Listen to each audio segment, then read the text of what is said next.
Hey, Autumn, Yes. I believe I have a guest. Great. Would you like to Philip? Yes, and start off with, please, Michael. Philip, Good morning. How are you, sir?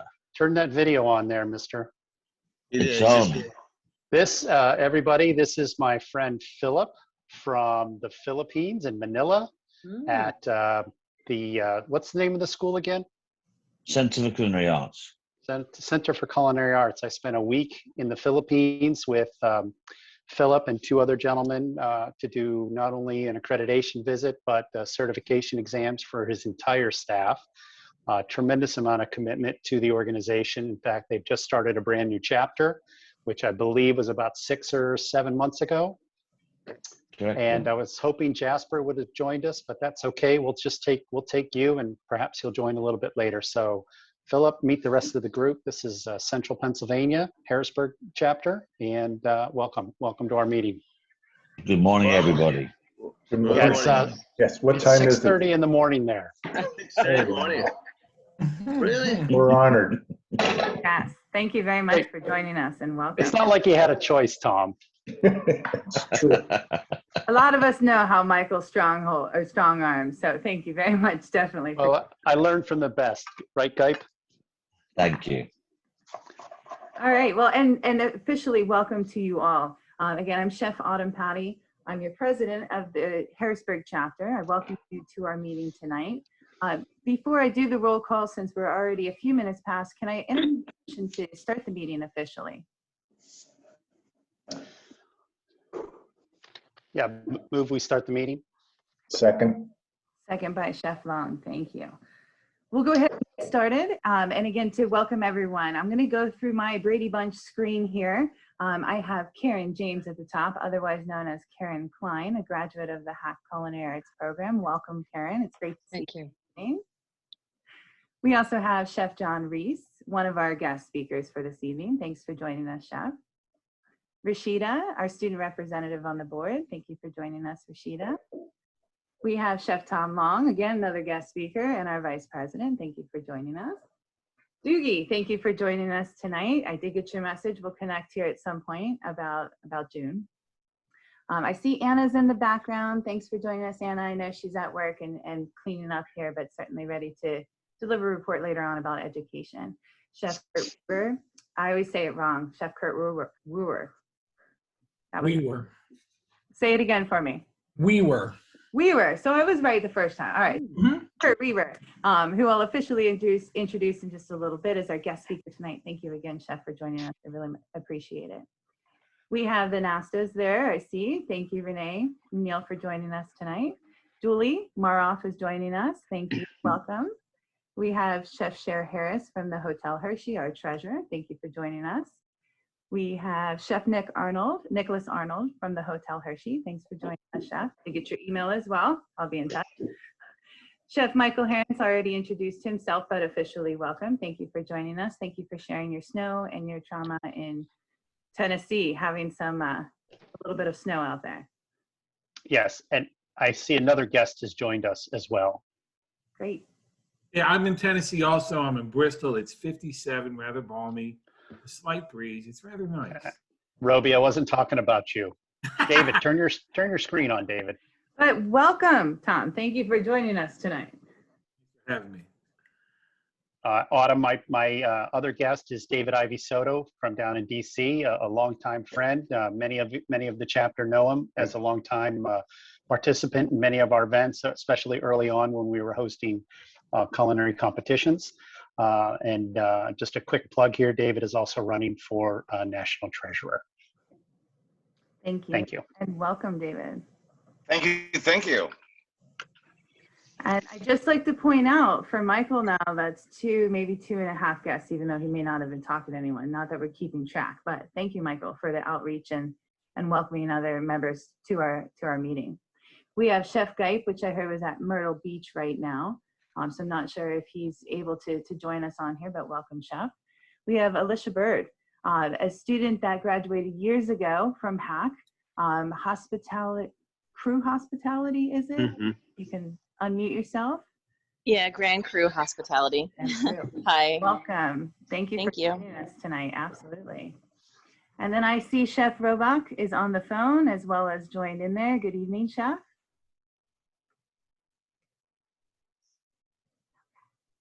Not sure. Hopefully you can hear me there. All right. I don't think anyone else has popped in here as I was going through, but certainly welcome to all of you to, again, our February chapter meeting. I would like to get started now that our meeting is officially started by our Pledge of Allegiance. So if you could all unmute yourself, please, and join me in the Pledge of Allegiance. I pledge of allegiance Allegiance. to The Flag flag the United States of America Republic, and to the republic which Which stands stands one one nation, nation God, indivisible, indivisible, with liberty and justice for all. for all. Okay. I know that's shown, but congratulations. I think we were successful in getting it in there. Okay. So I'm going to go ahead and jump right into our guest speaker. Again, we have Chef Kurt Weaver joining us. And I'm going to go ahead and turn it over to you, Chef, for the best presentation at the top of your screens. If you would click on speaker view, it'll show up the largest and anything else that I'm going to share my screen with. And if everyone would please mute yourself, and I will go back through and everyone, if not, except for you, of course, Chef. All right. Thank you for having me. Take it away. Thank you very much for having me. Thanks, Anna, for contacting me. And I guess she's working right now, but she contacted me about being involved, presenting about Leaf Project, which I think a lot of the people that are here right now probably do know something about Leaf Project if you're from the Central PA area or you've been involved with the ACF for any period of time. It seems as though that the first kitchen that Leaf Project ever put together was actually an ACF funded kitchen. It was like a world kitchen style in the middle of nowhere under a tent kind of thing, and the ACF provided, Harrisburg ACF chapter provided some burners and saute pans and things like that, I guess. So they've been kind of back and forth in involvement with the ACF for a while. What we were doing there at the time when I was invited to do this was we were looking at coming up with a culinary program for the youth. And what Leaf is Leaf Project is leaders, education, and farming.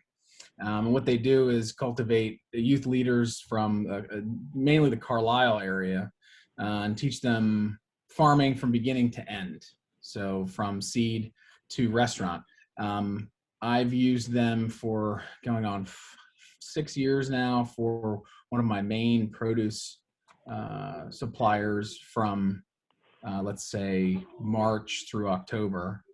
And because of that, they've asked me multiple times to be involved in their events and things. So we did some cooking classes in a box with Quee and with Chef Reese. And when that happened, Anna contacted me. So, but for those of you who have never heard of Leaf, there is a video that I asked Autumn to possibly queue up if she is there. We can queue up that video and take a look. This is a pretty good explanation of what they're about. This is not my first time, however, technical difficulties. Sharing computer sound. Okay, should be good to go.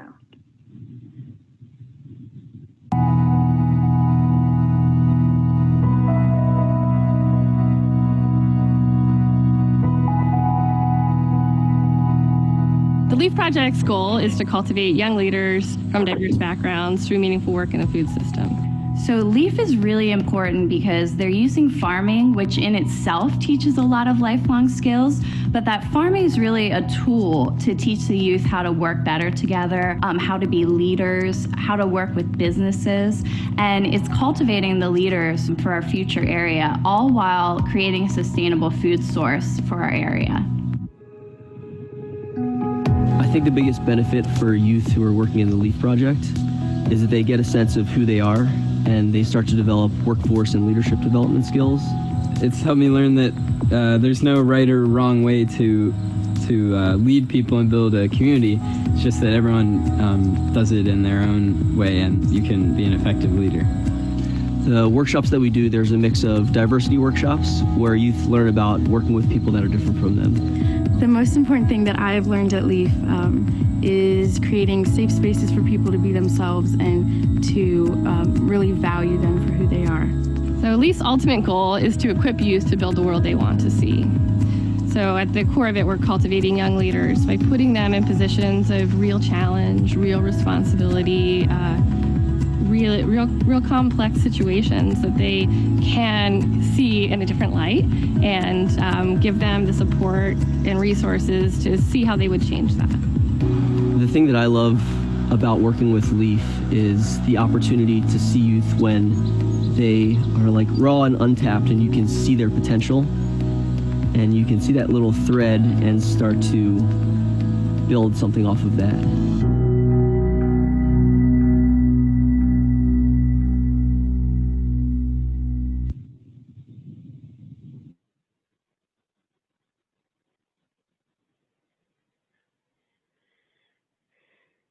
Okay, thank you for playing that. So that, I mean, that gives you a general idea of what they do. And I think that the easiest way for me to explain how important LEAF is to me personally and professionally is to explain the dedication that I put forth to their program. Being a young restaurant chef in my early 30s, 8 years ago, 6 years ago, had my first restaurant, and a couple years in, met the people from LEAF and realized that the produce that they were producing was just incredible. So found ways to fit them into my costing, found ways to fit them into my time. And then I had kids, and I'm still doing it. We all know what it's like, you just don't have a ton of time. And I still was just trying to get to that farm as often as I could. So to me, it's essential to the Central PA food system. And that is why I'm still dedicated to being a part of what they're doing. Now, I'm not any longer involved in restaurants per se. I'm not any longer doing the casual fine dining stuff that I was doing for all those years. I've gotten into assisted living because I have a 6 and an 8 year old approaching 40, and it's time for me. So that's what I'm doing. And now I have a lot more time to dedicate to what they're doing at LEAF. I bring my kids with me, and they help get produce ready for market. And we do canning sessions where we get their product ready. But I don't know. I don't want it to be like a sales pitch for LEAF, but it could be easily if I let it. I think it's kind of it's just what they're taking kids that otherwise would not have any clue where their food comes from, eating Kraft mac and cheese out of a box, and going to McDonald's on their way home from school, that have this faint interest in doing something that's outside the box, and they're bringing them in and really teaching them where their food comes from. So I find it to be very important to me, sitting next to a aquarium with seeds growing from my own personal garden, and having aquaponic systems at my restaurants that I ran to grow food for my restaurants. I find it to be extremely important. So that's the basis of what LEAF does. They bring kids in, they teach them how to be leaders, and how they give them their own sections of the farm to run. And they take food from the seed all the way through the packaging and delivering to restaurant chefs in Central PA. It's basically what they do. And I know that Chef Reese has been involved with some of the stuff they're doing, so I know he's familiar with what they have going on. I think that it's important to us as chefs, even though for me, not doing the fine dining thing and seeing as many guests as I used to, that the kids and anybody coming up through, especially in Autumn's programs, anybody's programs where they're educating kids to see where the food comes from, obviously super important. But there's also ways that we can help if Leaf, of course, which is I volunteer my time, but they also have programs where they bring chefs in. They're looking for chefs to help come do events, come do anything that you're available to do. Even I go down and weed sometimes just for kind of a zen moment in the middle of nowhere. But they're always looking for people to collaborate with. And if anybody is interested, you get a hold of me or of course Heidi and Shane. They're the heart of that program. They're amazing people. So ACF and Leaf worked in the past together. And I think that there's a lot to learn down there as well. So that's pretty much the overview for Leaf. That's what I've been doing outside of the assisted living thing. And I wanted to say at the end of this section, does anybody have any questions about Leaf Project and what is going on down there? Please go for it. I'll give you guys some time if you want to come up with some things to ask or whatever.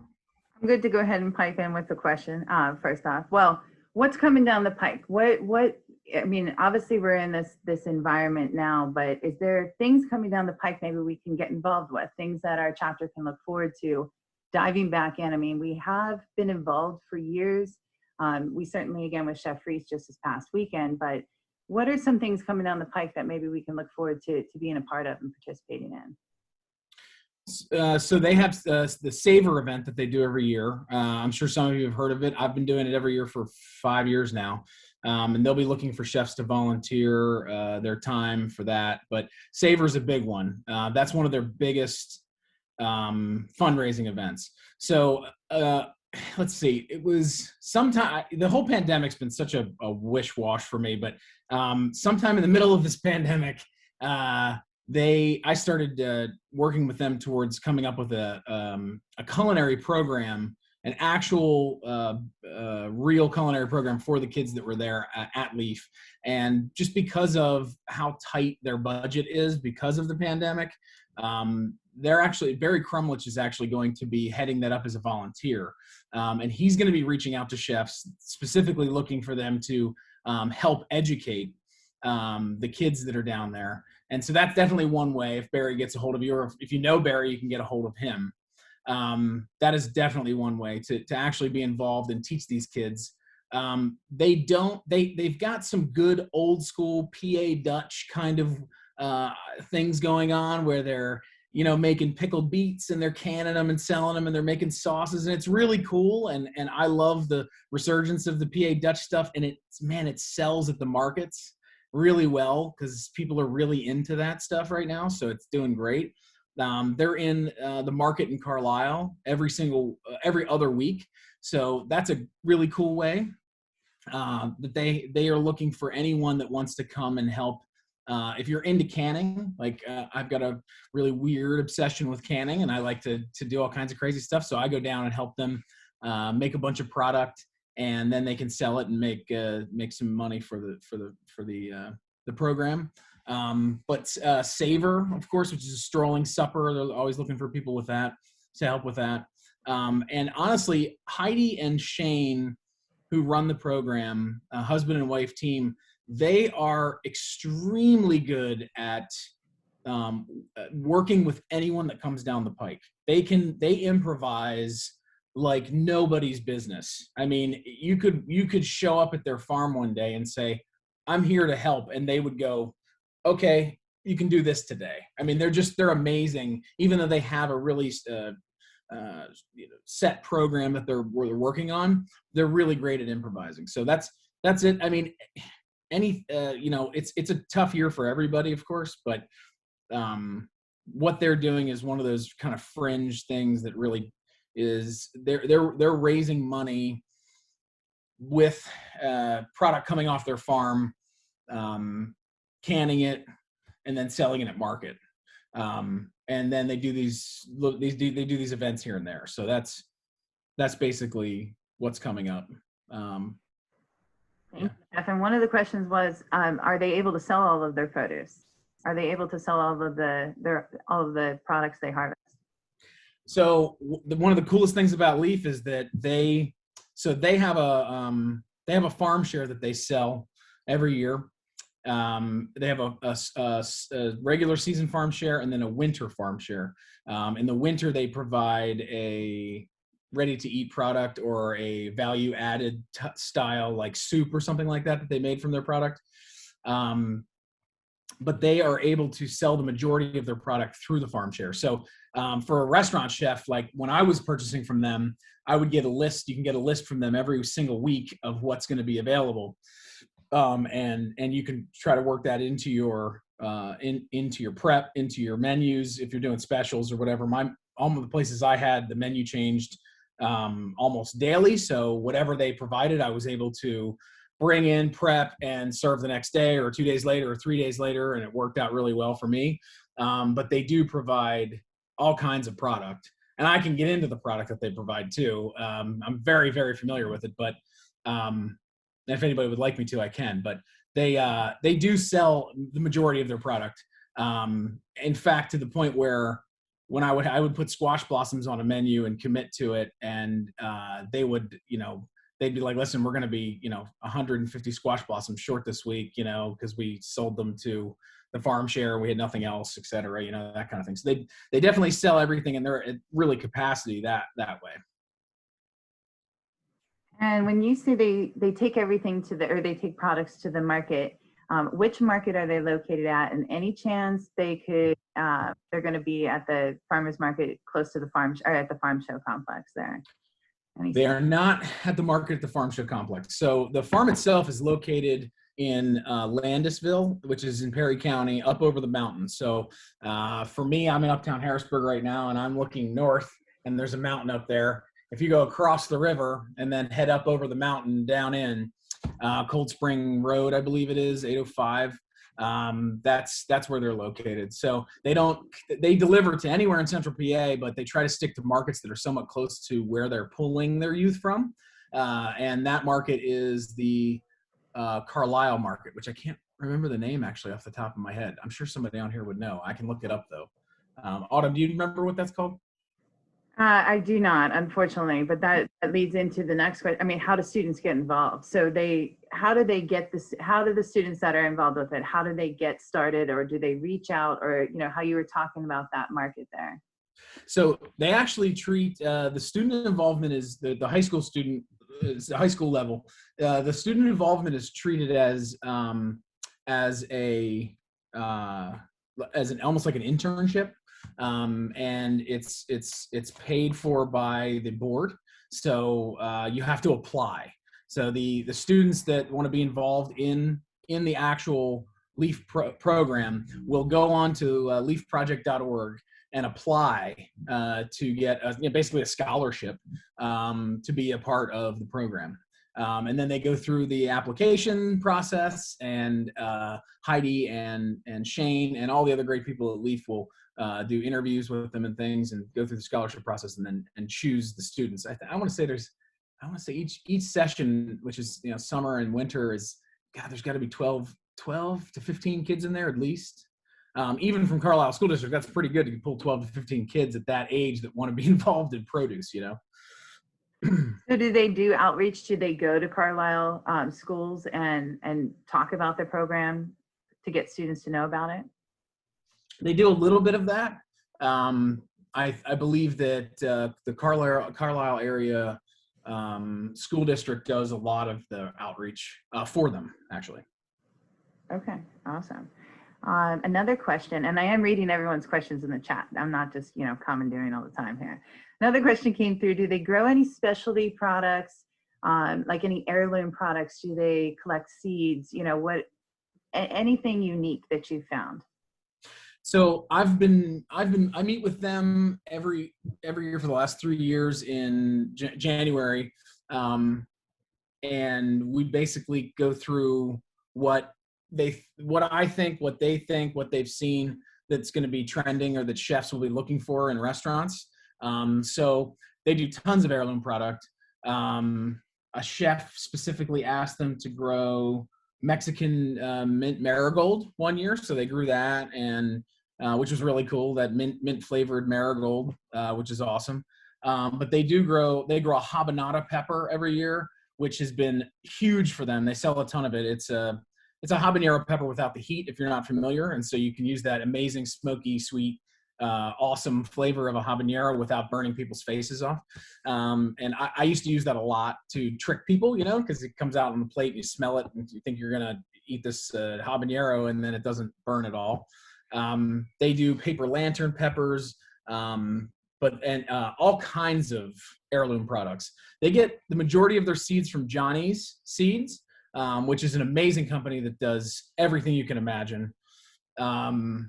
They don't do microgreens or anything like that. They really focus on product that they can bang out like a ton of volume. So lots of squash and things like that, but squash blossoms, they're growing. I turned them on to a variety of squash. I forget the name of it, but they started growing it just for the blossoms. So they sell a ton of those. And they always have those available. Their kale is like, I know, it's kale or whatever, but their kale is amazing. Then they grow like 3 different varieties. There's Swiss chard, bright lights, of course. They grow that variety, which is amazing. They did endives last year, which was really cool, and some curly endive and some different chicories and things like that. And those sold to certain people very well, certain people not. Yeah, I mean, their tomatoes are obviously incredible, and carrots, they're actually pulling right now carrots and beets out of their greenhouses and putting them in their farm shares. Broccoli, of course, is great. They do broccolini and broccoli rabe. And they also do some standard stuff. Like their mesclun mix is like unbelievable, like beautiful color and curly, and like you can put it on a plate by itself. It's so nice, they do awesome stuff. If someone wanted to get products from them and see if there's any shares available, just going on their website. Yep, you go to shareproject.org, but also you can always get at me in any way you need to, and I can hook you up with Heidi, and she can get you on the list. So they send out a list every week of what's available after the farm shares, and you can be put on the list to have it delivered to you. Awesome. Another question came through. Do they sell green tomatoes? Yes. Oh gosh, I couldn't tell you how many pounds of green tomatoes I bought from Leaf. Tons and tons of green tomatoes. And then at the end of the season, I used to get everything went right before the last frost, and we'd pickle everything. All right, I think we're caught up with questions in the chat, but certainly I know we can circle back if there's anything there about Leaf. Sure. If there's anything else that you need to know about Leaf, you're welcome to get a hold of Autumn and send the questions my way. They are going to be doing a Mother's Day and Father's Day cooking class in a box. That's going to be coming up. And then when the season starts, that's obviously March, April, they'll start with the season, and that's when it really starts to hit to jump off, if you will. So, but yeah, Barry, get a hold of Barry Crumlich. I'm sure you guys a lot of you know him. So get a hold of him if you want to be involved in any of the education pieces that they have going on down there. I'll be doing something, probably canning of some sort. But there'll be a lot of stuff available if you're looking to help educate these amazing youth. So, but anyways, that's what I have. That's all I have today. So thank you so much for having me. Absolutely. No, we appreciate it. And certainly we'll include your email as well as Chef Barry's contact email in there. That way, if anyone wants to reach out with opportunities, we appreciate it. Like I said, highly involved, but it seems like over the last couple of years, a little bit here and there, but as a chapter, we certainly would want to know about opportunities coming up and how we can lend a hand, certainly. They're all about working with chefs. So anybody, I mean, they love it, and they're really great when it comes to accommodating and being creative and letting you do. I'm sure Chef Reese can say, the same. I mean, you come up with what you want to do, and they're like, okay, how do we do it? This is what we have. They're fantastic like that. Now, Chef, you also passed off a plug on mushroom foraging. Did you want to talk about that briefly? Because I played just the first minute or two of that video, and I think that's great too. I know that's one of your specialties, something, I don't know if I want to call it a hobby, but yeah, a hobby, right? Taking your kids out and foraging. Would you like to just talk a few minutes? I know you sent that link there. I can, yeah. So, I mean, I don't know. Foraging is one of those things that became popular in the last year. I ran into more novice first-time foragers in the woods during the pandemic than I ever have since I was a kid. I've never seen that many. So I'm sure that some people that are listening right now have maybe read about it, learned about it, or whatever. It's not as mysterious anymore as it used to be, but yeah, I mean, I spend a lot of time in the woods, and I take my kids. There is a great resource. There's a gentleman named Adam Harrington. He's based in Western PA,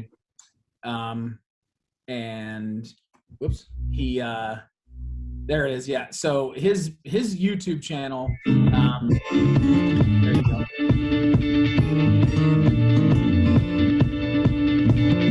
When I was 6 years old, I broke my leg. I am trying to stop it. Can you hear Greetings, that? everyone. I'm Adam Harrington. I was running from my brother and his friends. I know. Interested in learning the skills involved in foraging wild mushrooms. Tasted the sweet perfume of the mountain.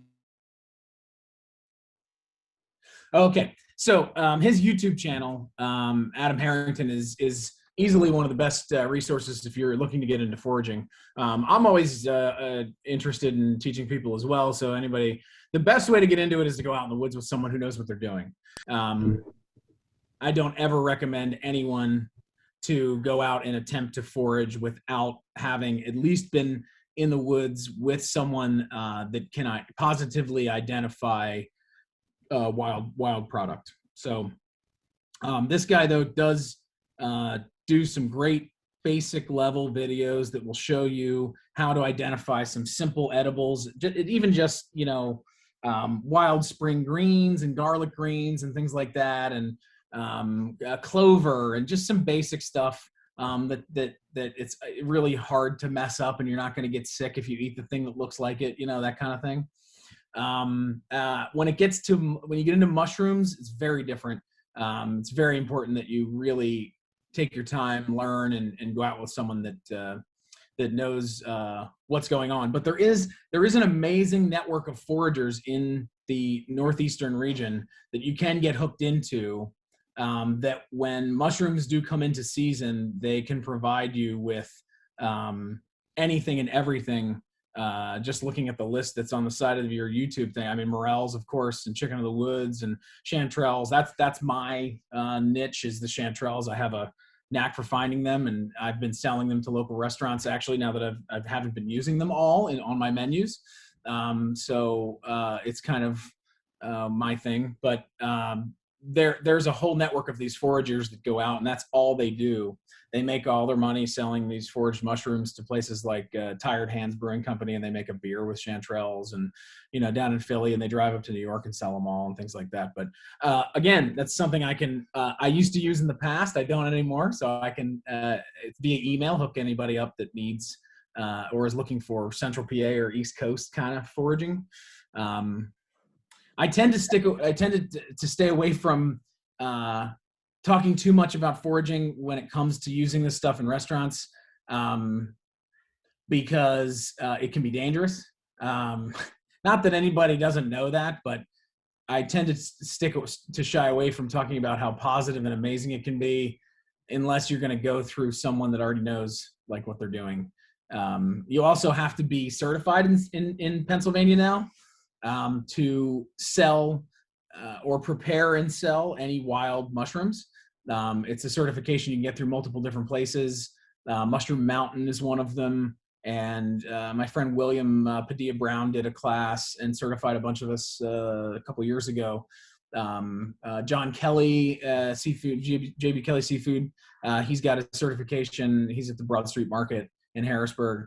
But you have to have that certification now in Pennsylvania to serve any of this stuff. So you have to be able to identify it before you can serve it. They require it now. So I guess that's kind of a safety measure, And I know I put you on the spot with that. I just know you sent a good, That's okay. so I wanted to be able to share that. And I did put it in the chat for the website, because I know you said there was some good information there.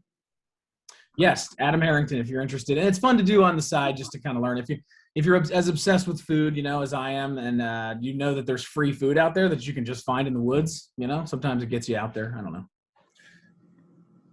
Awesome. Well, thank you so much for joining us tonight, Chef. I appreciate it. Certainly, you're more than welcome to stick around. I know you checked your watch, and I know you mentioned your kids, so I'm sure you got things that you're running to. But I appreciate you taking the time and what's going on with Leaf right now and how we can get involved. We'll make sure to put that contact information in our newsletter. Thank you, Chef. Thank you so much for having me. It was great to see a lot of your familiar faces. Actually, I haven't seen some of you in a really long time, so it was great to see your faces. Thank you again, Chef. Appreciate it. Thank you.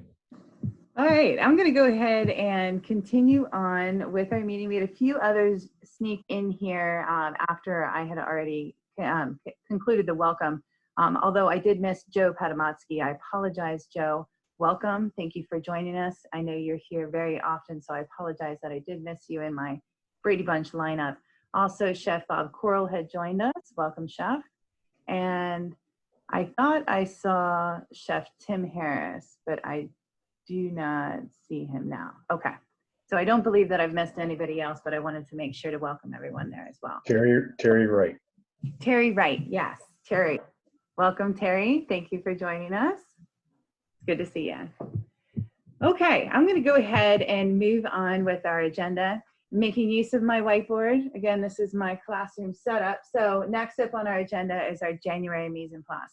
I have a question. Does anybody know what the ingredient of the month was for January?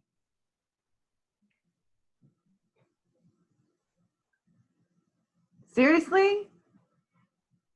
Nobody can guess?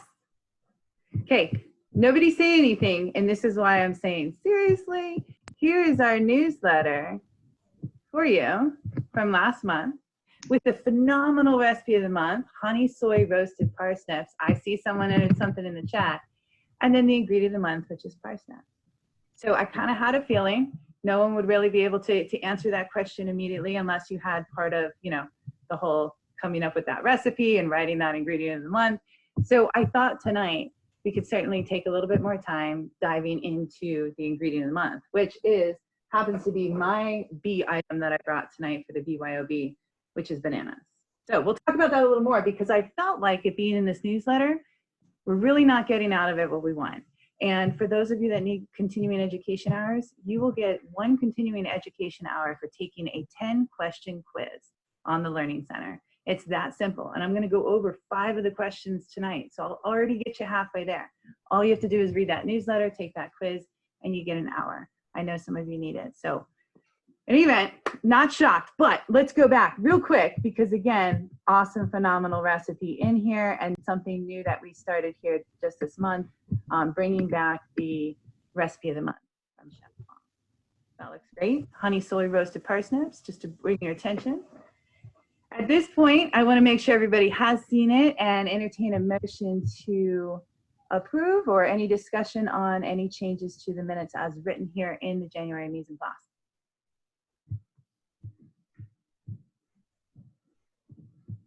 Second. Move we accept the meeting minutes. Thank you. Second. I'm sorry, the second was? Chef Long. Great, thank you. Okay, all those in favor, the motion is to approve the January mise en place minutes as written. All those in favor, please vote by saying aye or raise your hand. Aye. Aye. Aye. All those opposed, likewise. Okay, we'll go ahead and pass the motion to keep those minutes as written in the January mise en place. We'll go ahead and move on to our next item, which is our treasurer's report. Cher. Good evening, everyone. Looking at our checking account this month, we started with $3,461.33. We had 2 rebates come through, one for $61.75, one for $28.50. And then we also sent the payment for the metals to ACF, and that was $500. So our balance is now $2,989.83. Savings account did gain 19 cents interest this month. and has a balance of $5,348.96 with a total of $8,338.79. And I'm also working on this month getting our taxes filed. So that's it for me. Great. Thank you, Chef. Can I entertain a motion to approve our treasurer's report? Me, John Reese, 1. Second it, Bob Coral. Thank you. All those in favor of approving the treasurer's report as stated by Chef Harris, please vote by saying aye or raising your hand. Aye. Aye.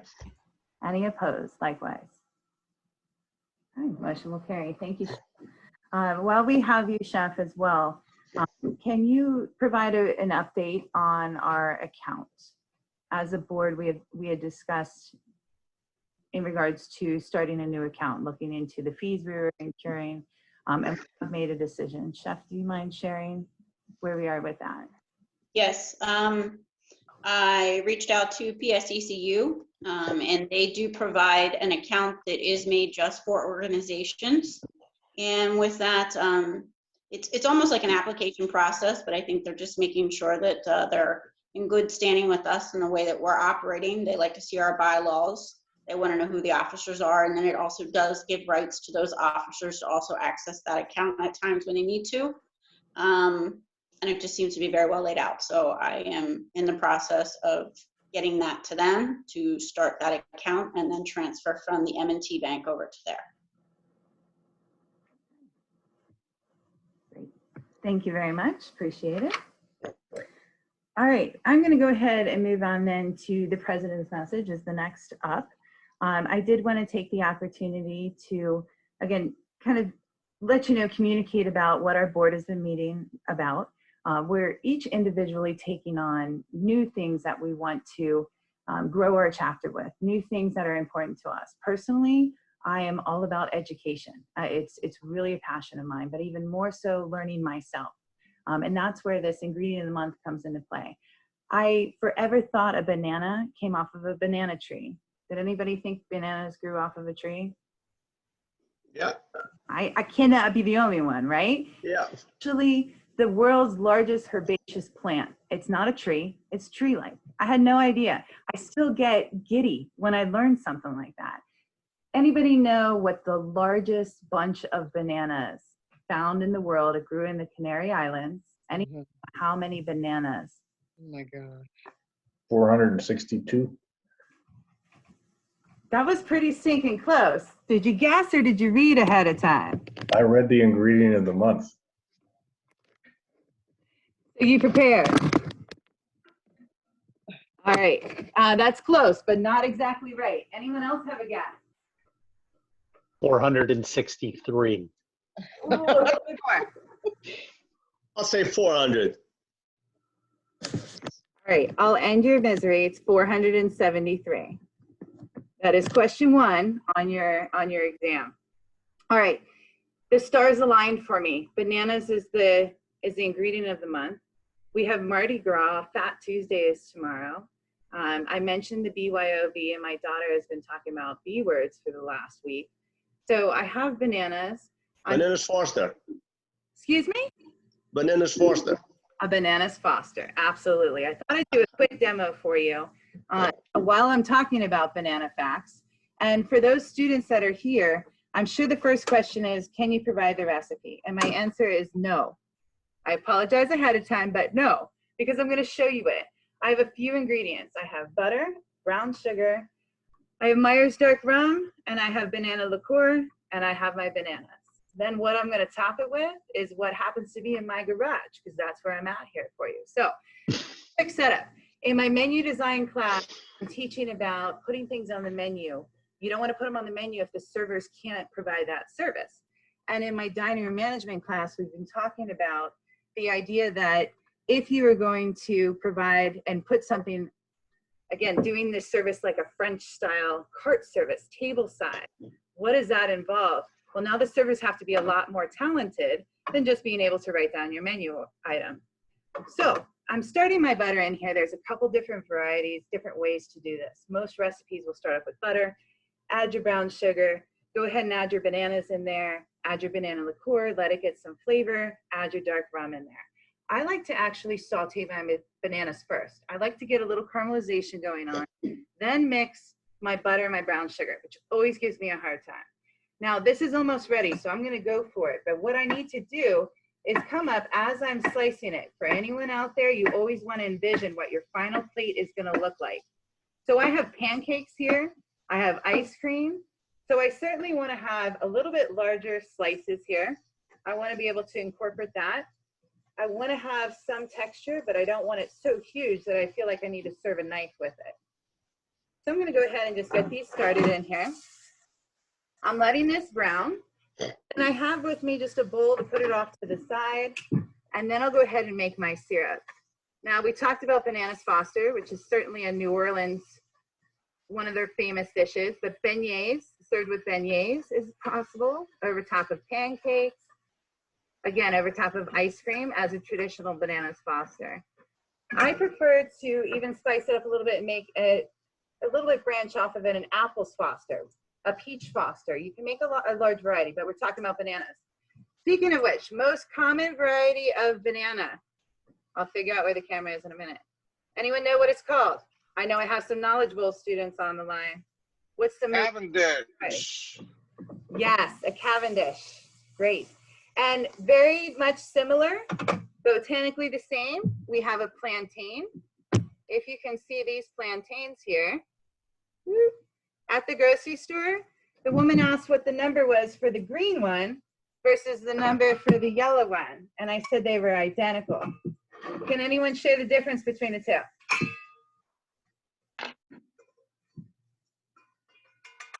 The yellow one's sweet and ripe, the green one's starchy. So you use it as a savory. Yes. This green one is very starchy, very hard. I'm going to go ahead and add the rest of my butter. I'm multitasking here. I'm going to add some butter in here, get ready to add my brown sugar. I took my bananas out. I'll come right back to the plantains then. Instead of a recipe, I have memorized a ratio.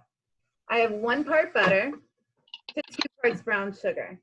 So 1 part rum, 1 part banana liqueur. Everyone got it? 1 part of everything, but double up on your brown sugar. So I had 2 tablespoons of butter. I'm going to go ahead and add, probably should have done that, separated that slightly. I have 4 tablespoons here of my brown sugar. Now, as this heats up, it's going to start being gooey. It's going to start looking as though it's globbing up. It's not going to come together. This is why I like to do my bananas first. I like to give it a few extra minutes in here, and that way I can really move it around and I'm not mashing up my bananas. I'm going to get them back in here to get the flavor here in just a minute. But at this point, I'll have an extra couple seconds to talk about my plantains. Okay, so we have our green plantains, which are not ripe. Anyone use these? What do you use the green plantains for? You can fry them, you can slice them lengthwise very thin and deep fry them, makes a nice garnish for a Mexican dish. Right. You can make tostones. Tostones, yeah. That's your fried Maduros. plantains. And chiefless. What's that, Chef? Those are the chips. Okay. Yes, and with the, I was explaining to my daughters how to make French fries. The plantains making tostones is similar. You should use the green ones so that they are more starchy. You're going to do a first fry, you're going to smash them down, and then you do the second fry to crisp it up at a higher temperature. If you have these ultra ripe ones, now you have more caramelization, more sugar in it. They tend to be a little bit more sweeter. I even think the consistency, they're not as dry. This might be great for a baked plantain or a plantain grilled cheese. I know I'm kind of stretching out there. Any other favorite dishes with the ripe plantains? Maduros. What's that? Cooked in butter with a little bit of brown sugar is not a bad idea. But it's a nice sweet side. Nice. I'm going to take a moment. I'm going to grate some fresh nutmeg and some fresh cinnamon in here. I worked with Walter Stive for many years. And if Claire Dacco is on the line, she'd talk about his obsession with fresh spices, allspice. You would never put allspice out of a container. Instead, you would certainly want to just grate it fresh. No matter if it was tablespoons, cups, a dash, it would always want to be fresh. I feel for some things like this, I want it to stand out. So I want to put a little bit of fresh spices in there. I'm going to go ahead at this point. I have a very nice, hopefully you can see, it is certainly very well incorporated. And I'm getting to the point where my sugar is starting to caramelize. So I added my liquid in there. This is going to extend it a little bit here for the liquid. Now, if there's any students that do not cook with alcohol, or anyone in general not cooking with alcohol, you could certainly add a little banana liqueur in here, even a little apple juice. I looked in my fridge, I have some Wango mango. I don't even know what that is. It would change the flavor a little bit, but certainly it would still keep the majority of the banana in there. I'm gonna add my bananas back in here. Go ahead and add my dark rum. And now I'm gonna go ahead, flipping my pan. I'm okay with it not igniting. I realize it was not as exciting for you, but seeing as my computer laptop literally 6 inches away, I'm happy it didn't ignite here for me. But what I'm doing is dark rum. I want to go ahead and cook off any of that alcohol. I want to make it quick because I don't want those bananas to get overly cooked. Now, my 6-year-old made some ice cream. She took 2.5 cups of milk, 2 cups of heavy cream, a cup of sugar, and then she told me later, another cup of sugar. And then, oh yeah, and then she squirted vanilla out of the bottle, she said, right? So it actually turned out pretty well. And it's a little bit on the sweet side, a little bit grainy because of that, but she mixes it up really well, and we have an ice cream churner. So the idea that it's freezing while it's incorporating air makes it so that I can actually scoop it out here nicely. So I'm gonna go ahead and put my ice cream in the bowl. And presentation, I do not want to just pour this right over top. I want to go ahead and lay my bananas off to the side. I'm realizing you probably cannot see what I'm doing, but you'll see the finished product here in just a sec.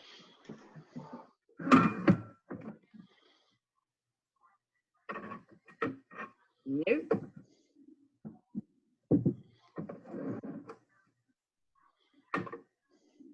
There we go. Okay. So I'm going to go ahead, get my caramelized bananas on here. Now you could add some crunch with some caramelized walnuts. I kind of like it just as is, and maybe just topping it with a little extra fresh nutmeg and fresh cinnamon. To the side here, my second plate that I'll show you in a moment, I have some fresh, not fresh, I don't know where that came from, but nice pancakes that I'm going to go ahead and put those caramelized bananas on and pour that syrup right over the top. And a little bit of fresh nutmeg just to make sure, a little hidden ingredient almost, something stayed out, something, ooh, what's that? A little something. So I like to just go ahead and add a little bit. Now you can certainly add more butter. You could caramelize it less, but here are 2 dishes using the Bananas Foster. Okay, now, of course you need your garnish, right? I mentioned you could add some other elements. This is my favorite garnish. Can you see? It's a spoon. Okay, let me join you back over here. I know, right? I enjoyed the whole, spoon being my favorite garnish aspect. Okay, so just a couple things about bananas, showing you a quick recipe. Again, I like to think of ratios instead of the idea of following an ingredient specifically. For me, it works out better. My bananas always get too mushy. My bananas always get broken up. I like inserting in the beginning and then afterwards. If you don't use the alcohol, there's rum extract, there's banana extract. You certainly could add, again, some other flavors in there. You could use other ingredients. It's the idea of what you're doing with it. So hopefully that showed you a little insight, other than just into my garage on top of my freezer. Okay. Other things with bananas, again, will be found in the newsletter this week coming out. We certainly have some other facts about bananas that we'd love to share as far as the health benefits. In 1 cup of bananas, just to give you a little breakdown, you get 41% of your B6 for the day. Vitamin C, you get 1/3 of your daily amount that you need out of 1 cup of bananas. And then your manganese, potassium, dietary fiber, there's a lot of nutrients in it. Again, it does not grow on trees. Anyone know where bananas originated from? I'll make sure I get a couple questions in here. Barbados? I don't know. Thank you for guessing. Appreciate it, but no. I saw the biggest bananas there, and the smallest. Panama. It's not. Southeast Asia, India specifically is where it's most commonly known to be from. There are obviously the Cavendish, we talked about the plantains, but there's also these finger bananas, which have multiple different names. It's just the idea that they're a little smaller. I've had smaller red bananas before, and it sucked all the moisture out of my mouth. I could not get rid of it fast enough. They were underripe. And I think if you take a bite out of a plantain, you might experience the same thing, an underripe plantain. But again, those are specific things that you're going to be looking for based on the dish. So hopefully I have given you a little bit of something maybe you've learned about bananas today. Again, all of the information is going to be in our newsletter, as well as the link to taking that quiz to get that 1 hour. Another great initiative I really want to tackle is these education hours. I want to send you a certificate this week for everyone that has joined us tonight for that education hour that you can get for this meeting here. So that's something I certainly want to take on, and the rest of the board has exciting initiatives they want to talk about. The last thing I wanted to mention, and this was kind of preluding to this, I don't believe Hope Sterner is on with us tonight, but Hope Sterner, leading the education for the PRLA, had reached out and really wanted to further our partnership with looking at what can we do in the next few months to really educate the students of Pennsylvania, all across Pennsylvania, and states around. And really the idea of maybe putting together a couple webinars. She's looking at, and we discussed the potential of putting together 2 webinars, maybe March and April. But my question was, well, what kind of topics? You know, you're saying for all these students in the area, you know, what are you looking for us? And really, she's looking to do absolutely everything, the advertising, the setup, everything needed. She just wants us to be the presenters, which I think is great. We would all love to do that. But what are the topics? So if the topic is bacon and pastry, I know there's some that might be, you know, willing to jump into that. So it's very early in the stages, but I at least wanted to present to you that I've had that conversation, and we're hoping to further that along here in the future. As with this and any other event too, I want to make sure that we're clear. Please reach out to any of us on the board. We meet every 2 weeks, including, you know, having this meeting. We discuss things and are happy to make sure that we can present and put things to the meeting for all chapter members to be involved in decisions. So as things come up, events, fundraisers, anything you would like the chapter to be involved with, please make sure that you reach out to one of the board members. We'll discuss it. We'll bring it to the chapter then. So the PRLA webinars, same exact thing. I invited Hope to host the group today. She was doing some research to see what the topics would be, what students would be looking for, and then start the ball rolling to see if anyone's interested. So more to come on that, but I did want to include that as well. Okay, I'm going to go ahead and pass it along then to our Vice President, Chef Tom Long. Hi, everybody. How are you? It's good to see some guests and somebody from the Philippines here. That's awesome. Actually, I just want to bring up a little bit about some things that I've been working on. Of course, I'm in charge of the membership committee, and membership is a big thing for the ACF and a driving point. It's our lifeline.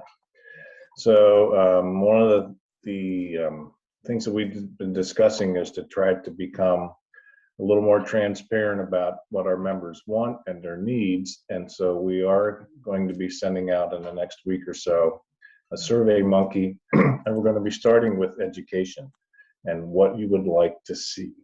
So we're going. So we want to know what you're looking for, what you're expecting from us as a chapter. Do we need to be more chef focused, more student focused? Is there something specific that we could be doing? Are there things that we could be doing better? So that's one of the things that we want to know. Everybody might think what their strong points are, but we'd like to hear it, what our strong points and what our weak points are. So look for that to be coming to in your mail in the next week or so. So, Chef, we're going to do a series of these surveys, right? So each. Yes, we're going to do a series on on membership, on the chapter itself, on student retention, what you would want from us for the students. That is our goal. Instead of just doing one general survey with a question or two about each topic, we thought we would do a survey on each topic so we could get it a little more in depth. And it's your opportunity to, and one of the things that we're going to do is we're coming up with the idea that we have to pick the number yet, whether it be the 20th or the 30th or the 40th person that's replies to the survey is going to get something, kind of like a door prize. So I won't tell you what it is, but it's pretty special. I just remembered what it is. So you are right. I was thinking the knife. But yeah, you are right. It is special for sure. Okay. So, so that'll be coming out in the newsletter, and you'll be seeing also that in the survey. So you won't know what number you are, but the idea is obviously participation. Is we wanted to get as much feedback as we possibly can, so we hopefully can get an accurate survey. And I know Rashida is working with you on that to specifically Right. get students. Yeah, Rashida is going to kind of tackle some of the student issues, and I'm targeting more of the professional issues. And past membership, right? You And also past membership, yeah, not just current membership, but membership, kind of a why don't you participate anymore? So. awesome. And I'd like to give you a plug, even though I talked bananas, I didn't mention at all the banana recipe that's going to be in this month's music class. It's pretty awesome. Unique, creative, looks beautiful. Oh, thank you very much. That's actually out of a very special cookbook. Oh. I went one that you've written, Chef? Maybe. So you'll all have to check it out. Hopefully I just left that, clinger. You cannot wait to see what it is. But it is something unique, something great. It is not a bananas Foster. No. Awesome. Anything else, Chef, you have for the Vice President's message? Nope. Thank you very much. Great. Thank you, Chef. Okay, we're going to go ahead and move on to Rashida, our student representative. And you have a few different items to talk about. I heard about a student scholarship and this chopped Harrisburg ACF style. Talk to us about, let's start with the scholarship. Hello, everyone. Can you hear me? Yeah. Okay, I wasn't sure. I have a new earpiece today, so I wasn't sure. So with, with the board, we had, we're discussing some ways to try and get, more students involved and things like that. And I've been a member now for a couple of years, and I thought, why not, there's no scholarship fund. So we wanted to know, if that was something that more people would be interested in as far as starting a fund for some of the students that are involved with the ACF. One of the things, we would need to eventually, kind of set up what the requirements would be in order to be eligible for it. Faith Brenneman, I had discussed this with her, and she has already started to research some of the different requirements that we would try to put in place for students to be eligible. And even from everyone here, if you had any ideas or thinks of ways that we would be able to fund the scholarship. And then recently, some members had received, a plaque or medallion. They were even suggesting that in order for them to be able to help fund it or to start it off, that they would be willing to, instead of take the plaque, whatever my plaque costs, I would just go ahead and donate to the scholarship fund. So that was one of the things that we were discussing, if that would be something that everyone would kind of be interested in starting. Rashida, how do you plan to get some seed money for the scholarship fund? That was something that we were discussing. We're trying to figure out how we could start it. I mean, the scholarship would probably be just enough to cover at least, one class or, like 3 credits, depending on, each student or wherever they're attending their school at. Mm-hmm. Let me follow up another question, Cher. Is there a minimum on starting? I know you just did research on a new account with PSECU. Is there a minimum amount you need to start an account with? No. So we can have $0. Maybe $5. Maybe $5. I would donate the first $5. I'll let everyone know. So, but very good question. So the topic of the, starting a scholarship, and I believe, some of our members that are here, has this ever been done before, ever discussed before, the idea of the chapter itself having a scholarship for students? Is that a question? Yes. Yes. Okay. In our long history, and, self-professed, my mind is like a sieve, but I know we've always donated. Shut up, Roby.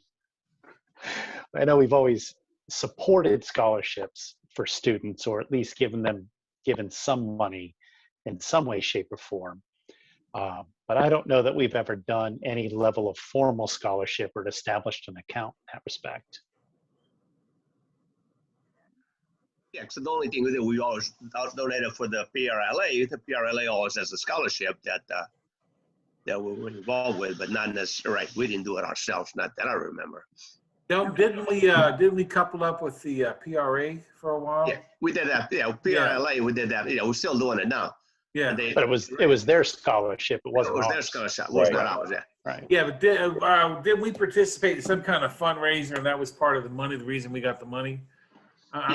It's been a long time. We did the golf outing every year. Oh, this is way back in the 90s. Yeah. I was on the PRA, and I don't know where the money came from. There were some kind of fundraisers that we coupled up with them, and they helped sponsor and throw some product and yada yada yada.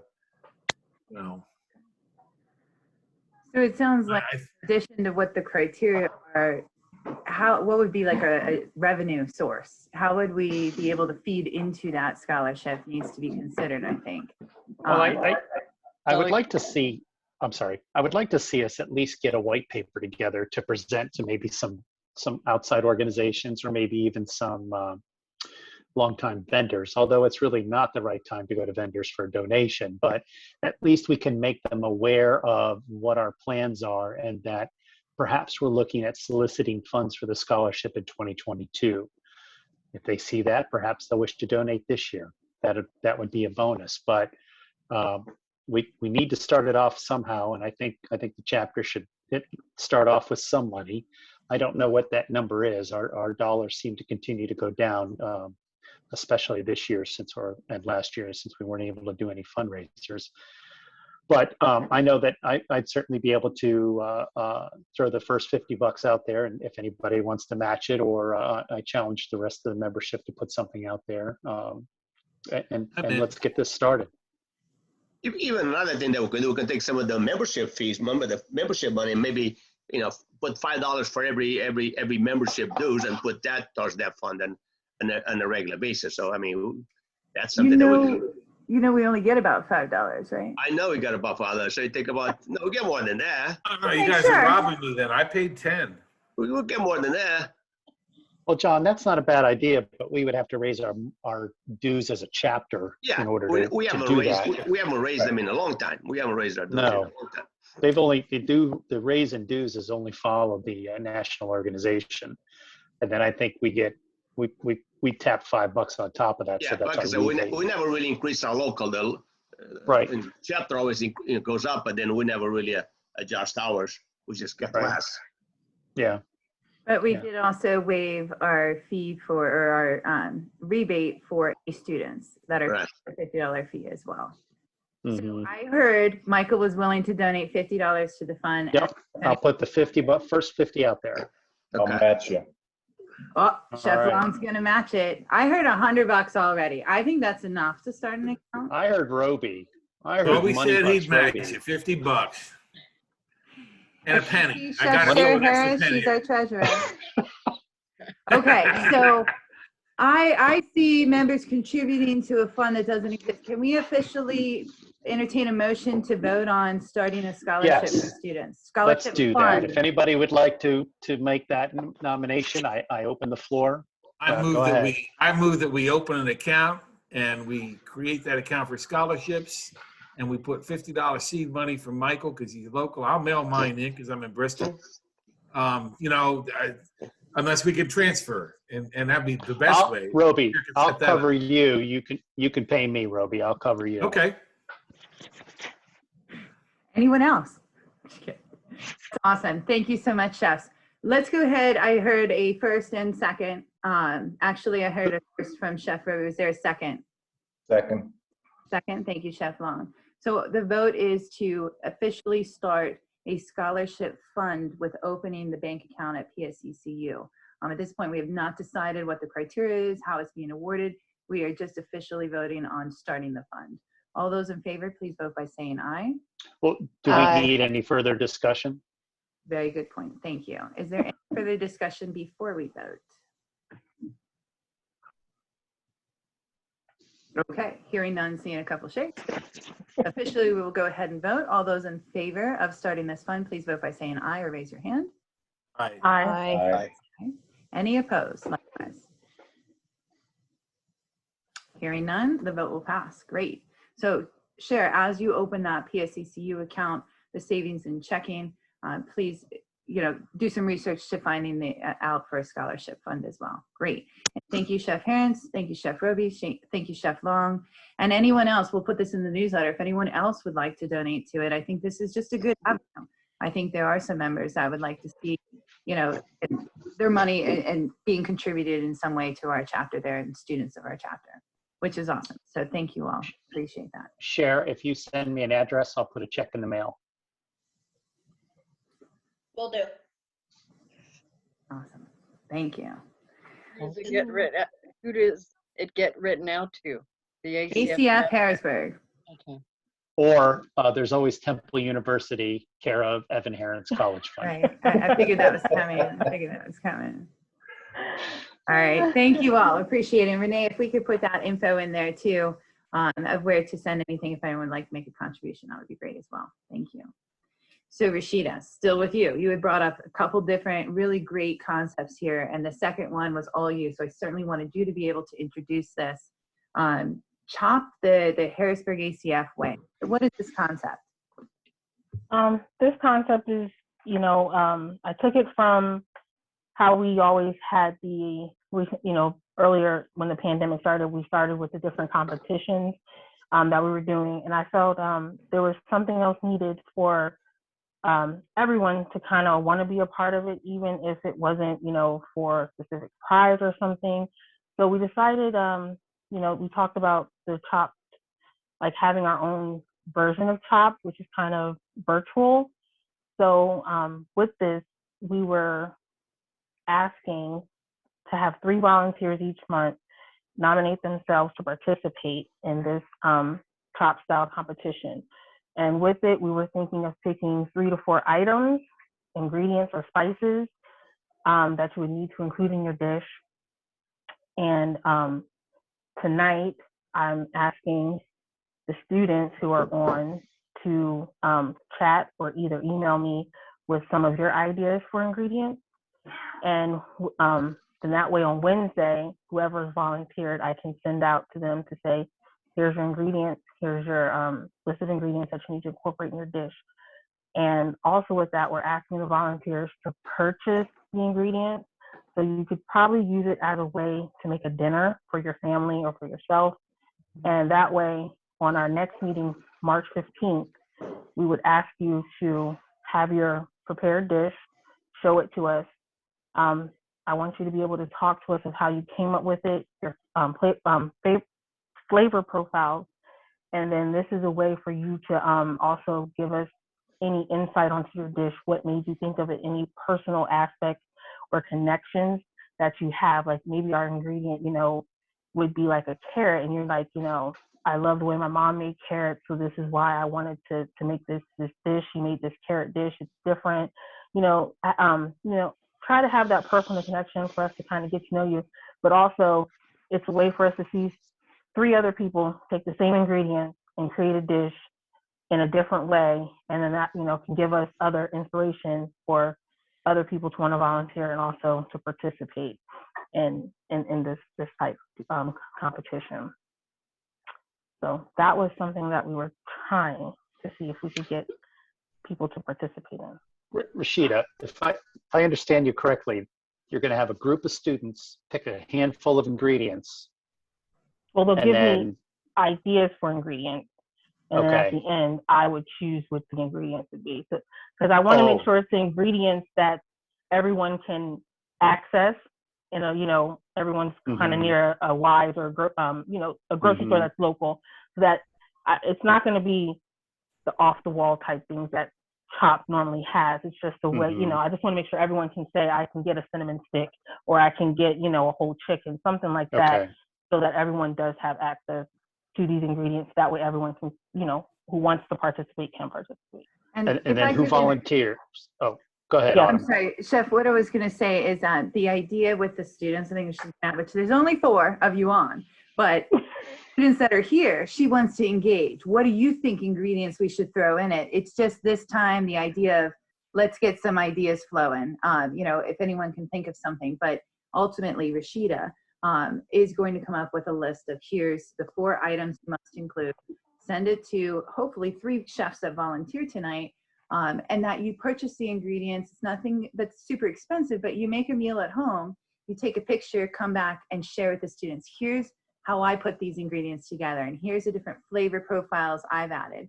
Rashida talked about how she has ginger and garlic and soy, and she has a lot of flavors. She was in Japan for a long time. She has a lot of those flavors she infuses. We started talking about what is March 15th? That's right by St. Patty's Day. Oh, corned beef and cabbage, and like how many different things you can come up with just with the idea. So what she really wanted, what students keep saying is, it's great to see you plate up a dish 3 different ways, but how did you conceptualize that dish? How did you figure out to put these ingredients together? And it's something you would make at home. You enjoyed as a meal at home. And then share that wisdom, share how you conceptualized your entire thing with the group. That way students can actually benefit of seeing 3 different perspectives. Oh, so us as general members are going to pony up and volunteer to do this. Yes. Yes. Oh, I get it. Yeah. Voluntold from Dictator Rashida. Yes. So is that you volunteering, Michael? Are you going to volunteer? I'm sorry. This is a new headset. I'm sorry. What did you say? I say you're still unmuted. Does that mean you're our first volunteer? Well, since it would be childish of me to refuse, I guess I am. Thank you. Thank you, Chef. And although not I'm a just- competition. I'm just afraid of what I just volunteered for, but that's okay. Now, is there cooking involved? Yes, on your own. Okay. But just bring a picture. Just bring a picture. Oh, Do a all live right. demo. This is meant easy, fun. We're on. Okay. Let's bring a picture. Let's talk. You don't have to do a full demo. You eat it for dinner 2 weeks from now, Got it. 4 weeks from now. Got it. So this is something even I could do. That's yes, exactly the point. Yes. Okay. So I'm all in. volunteers. So we're looking for 2 more volunteers for our March 15th date. I'm sorry. Do you speak Filipino? Because I don't think Philip heard you. I do not, but if Philip is willing to be one of our volunteers, that would be awesome, considering where he's located right now. Oh, no problem. I was Thank you roped so into much. that one. You are the man. If I got to do it, Philip, you got to do it. I'm there. On. You got Do me. we You're have the a man. third? Do we have a third? I feel like an auctioneer tonight. I'll do it. Share. Woohoo! Thank I- you. Wait a I have minute. No I'm not way doing that I'm going to pastry. these 2, but I'll give them a run for their money. I'm not Never doing know. pastry. You never know. I mean, if she gives you a chicken, it might be a little difficult, but you never know what she's going to throw out. And yeah, it doesn't have to. I know everybody thinks, all right, to the sweet part, but I think that's awesome. Thank you, Chef. Very Now, much. this will be Thank you. fun. I was trained by a culinarian, remember? My degree is not in pastry. I remember I never left that spot. This is my 19th year working at Hack. 19. I started when I was 5, of course, just for those of you who don't know. Sorry for another time. But awesome. Okay, so we have our 3 chefs. Thank you all very much. I think this is something the students will really, really benefit a lot from. And you all have certainly different locations, different flavor profiles. This is awesome. So Rashida, hopefully this is meeting that need that you're expressing that students are looking for. Yes. Thank you. Now, Philip, you cannot delegate this down to the staff. You have to do this yourself. Whatever would make you think I would do otherwise? That was like How a guilty dare you? conscience throwing that up there. Sure. Easy. Awesome. You rock. Thank you all very much. I'm excited to see, and it's going to stay a secret. Rashida is the only one that will know what those ingredients are and then put out there for us all when we see your dishes. I think that would be the best kind of reveal and start to finish those concepts. So thank you. Appreciate it. Awesome. Okay.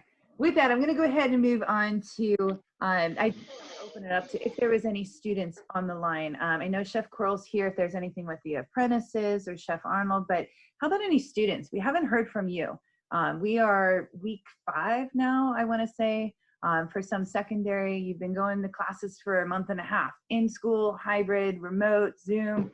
How's it going for you, those that are in classes? I know we have a couple.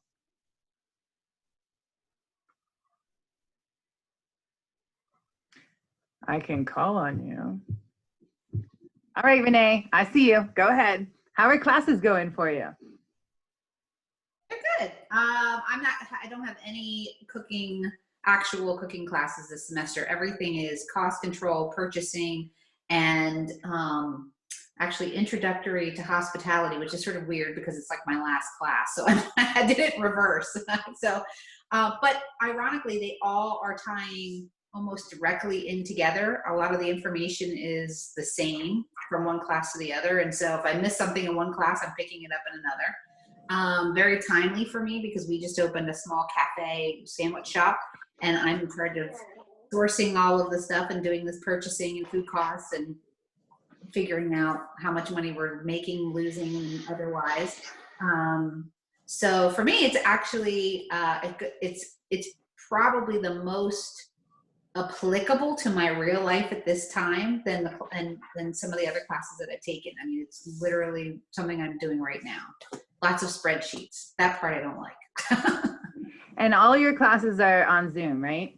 I know just so you all, I'm one of her teachers. So obviously when she's talking purchasing, she's going to say everything so positive about it because she's staring at her instructor. Grade not pending that. But in any event, how is the Zoom as a student? I know what it's like from my perspective as an instructor, but from yours, how is it being on Zoom learning?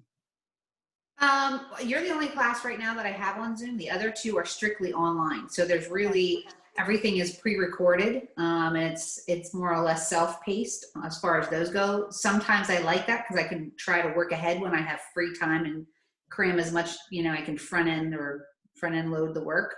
The nice thing about Zoom is you do connect with your other students. So like even people that I haven't necessarily seen since culinary 1 or 2, it's nice because now I'm getting to see them again since we haven't really been together for almost a year and a half now. I think it's also really great because you do get much more input. It's just like it's like sitting in a classroom, except you can still do it in your pajamas. I don't have to drive to class, so which is a lot easier at 8 o'clock in the morning versus having to get to class at 8 o'clock. So I from my perspective on the other side of the computer, I tell all my students, and Renee hears this very often, she does turn on her screen, but most students do not, and you can't require that from our end.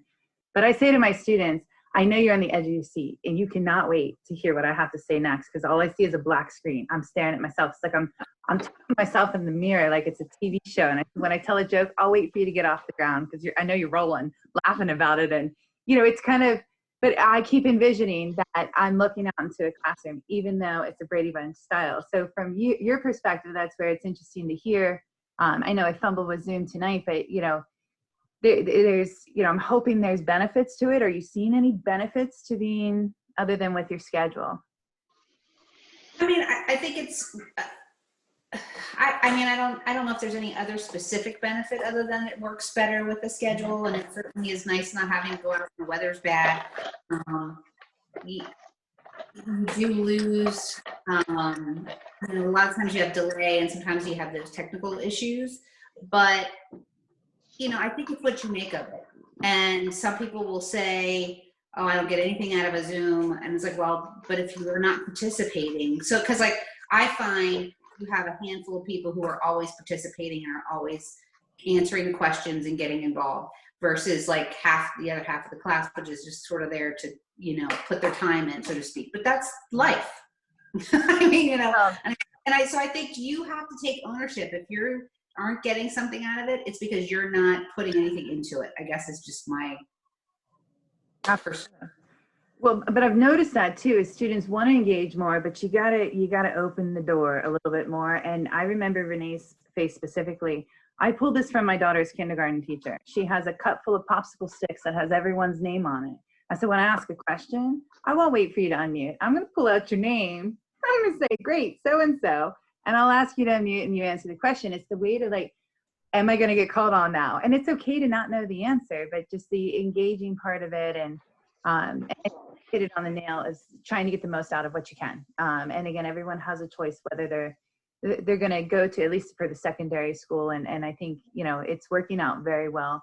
However, I know everyone's anxious to, change pace for sure. Any other students on the, and thank you, Renee, for sharing that. Any other students on the line that would like to share about how things are going for them?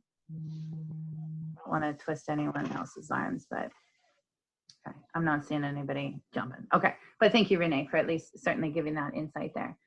All right, our next on our list is our student outreach with Faith, who I know is not with us tonight.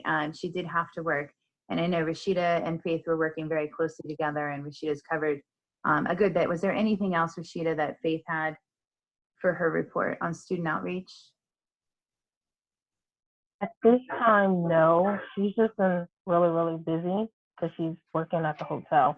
And even with, I'm grateful that she did start some research for the scholarship fund, but she hasn't mentioned anything else yet for the outreach part. Thank you.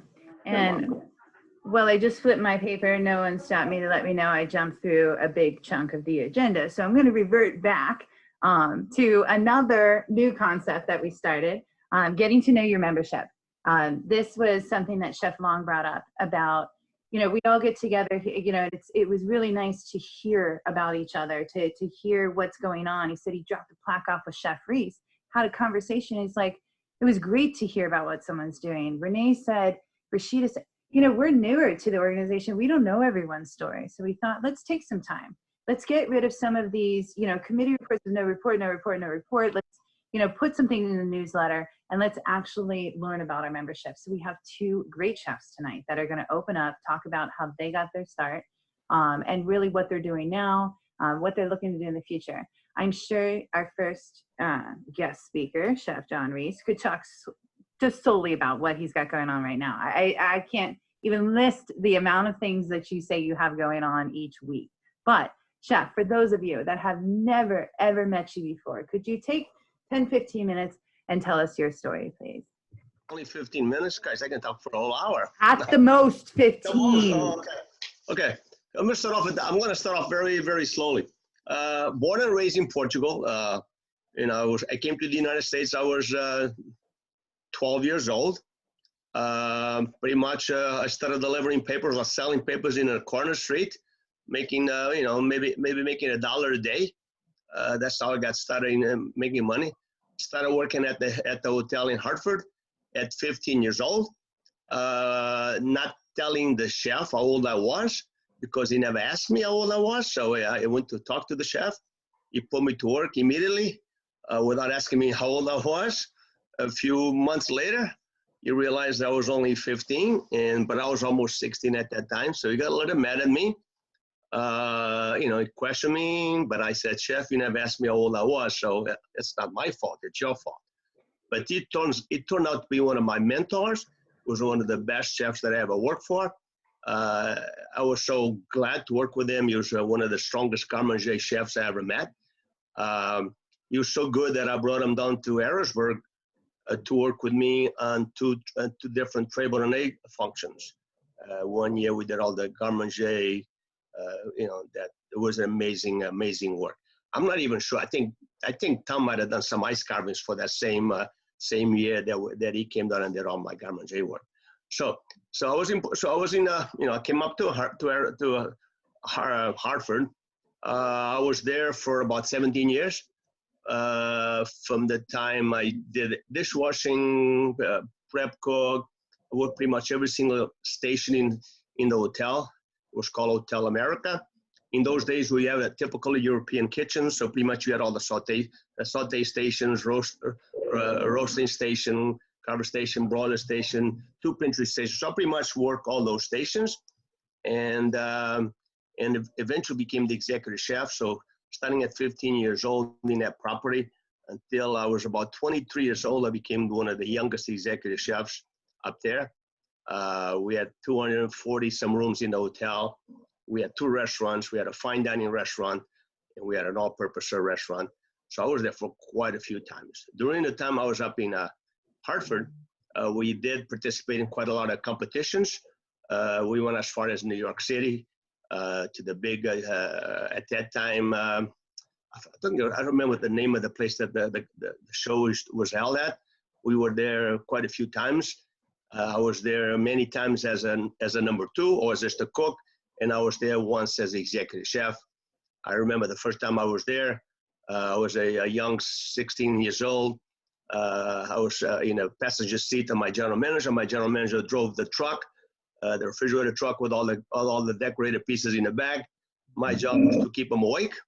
You know, when you got a 16-year-old kid like me talking to with a general manager driving a truck, what do you have in common? Nothing. I think I fell asleep before. You know, I was supposed to keep him awake, but I slept most of the time.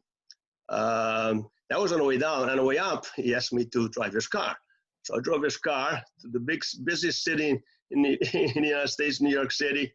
I drove all the way up back home.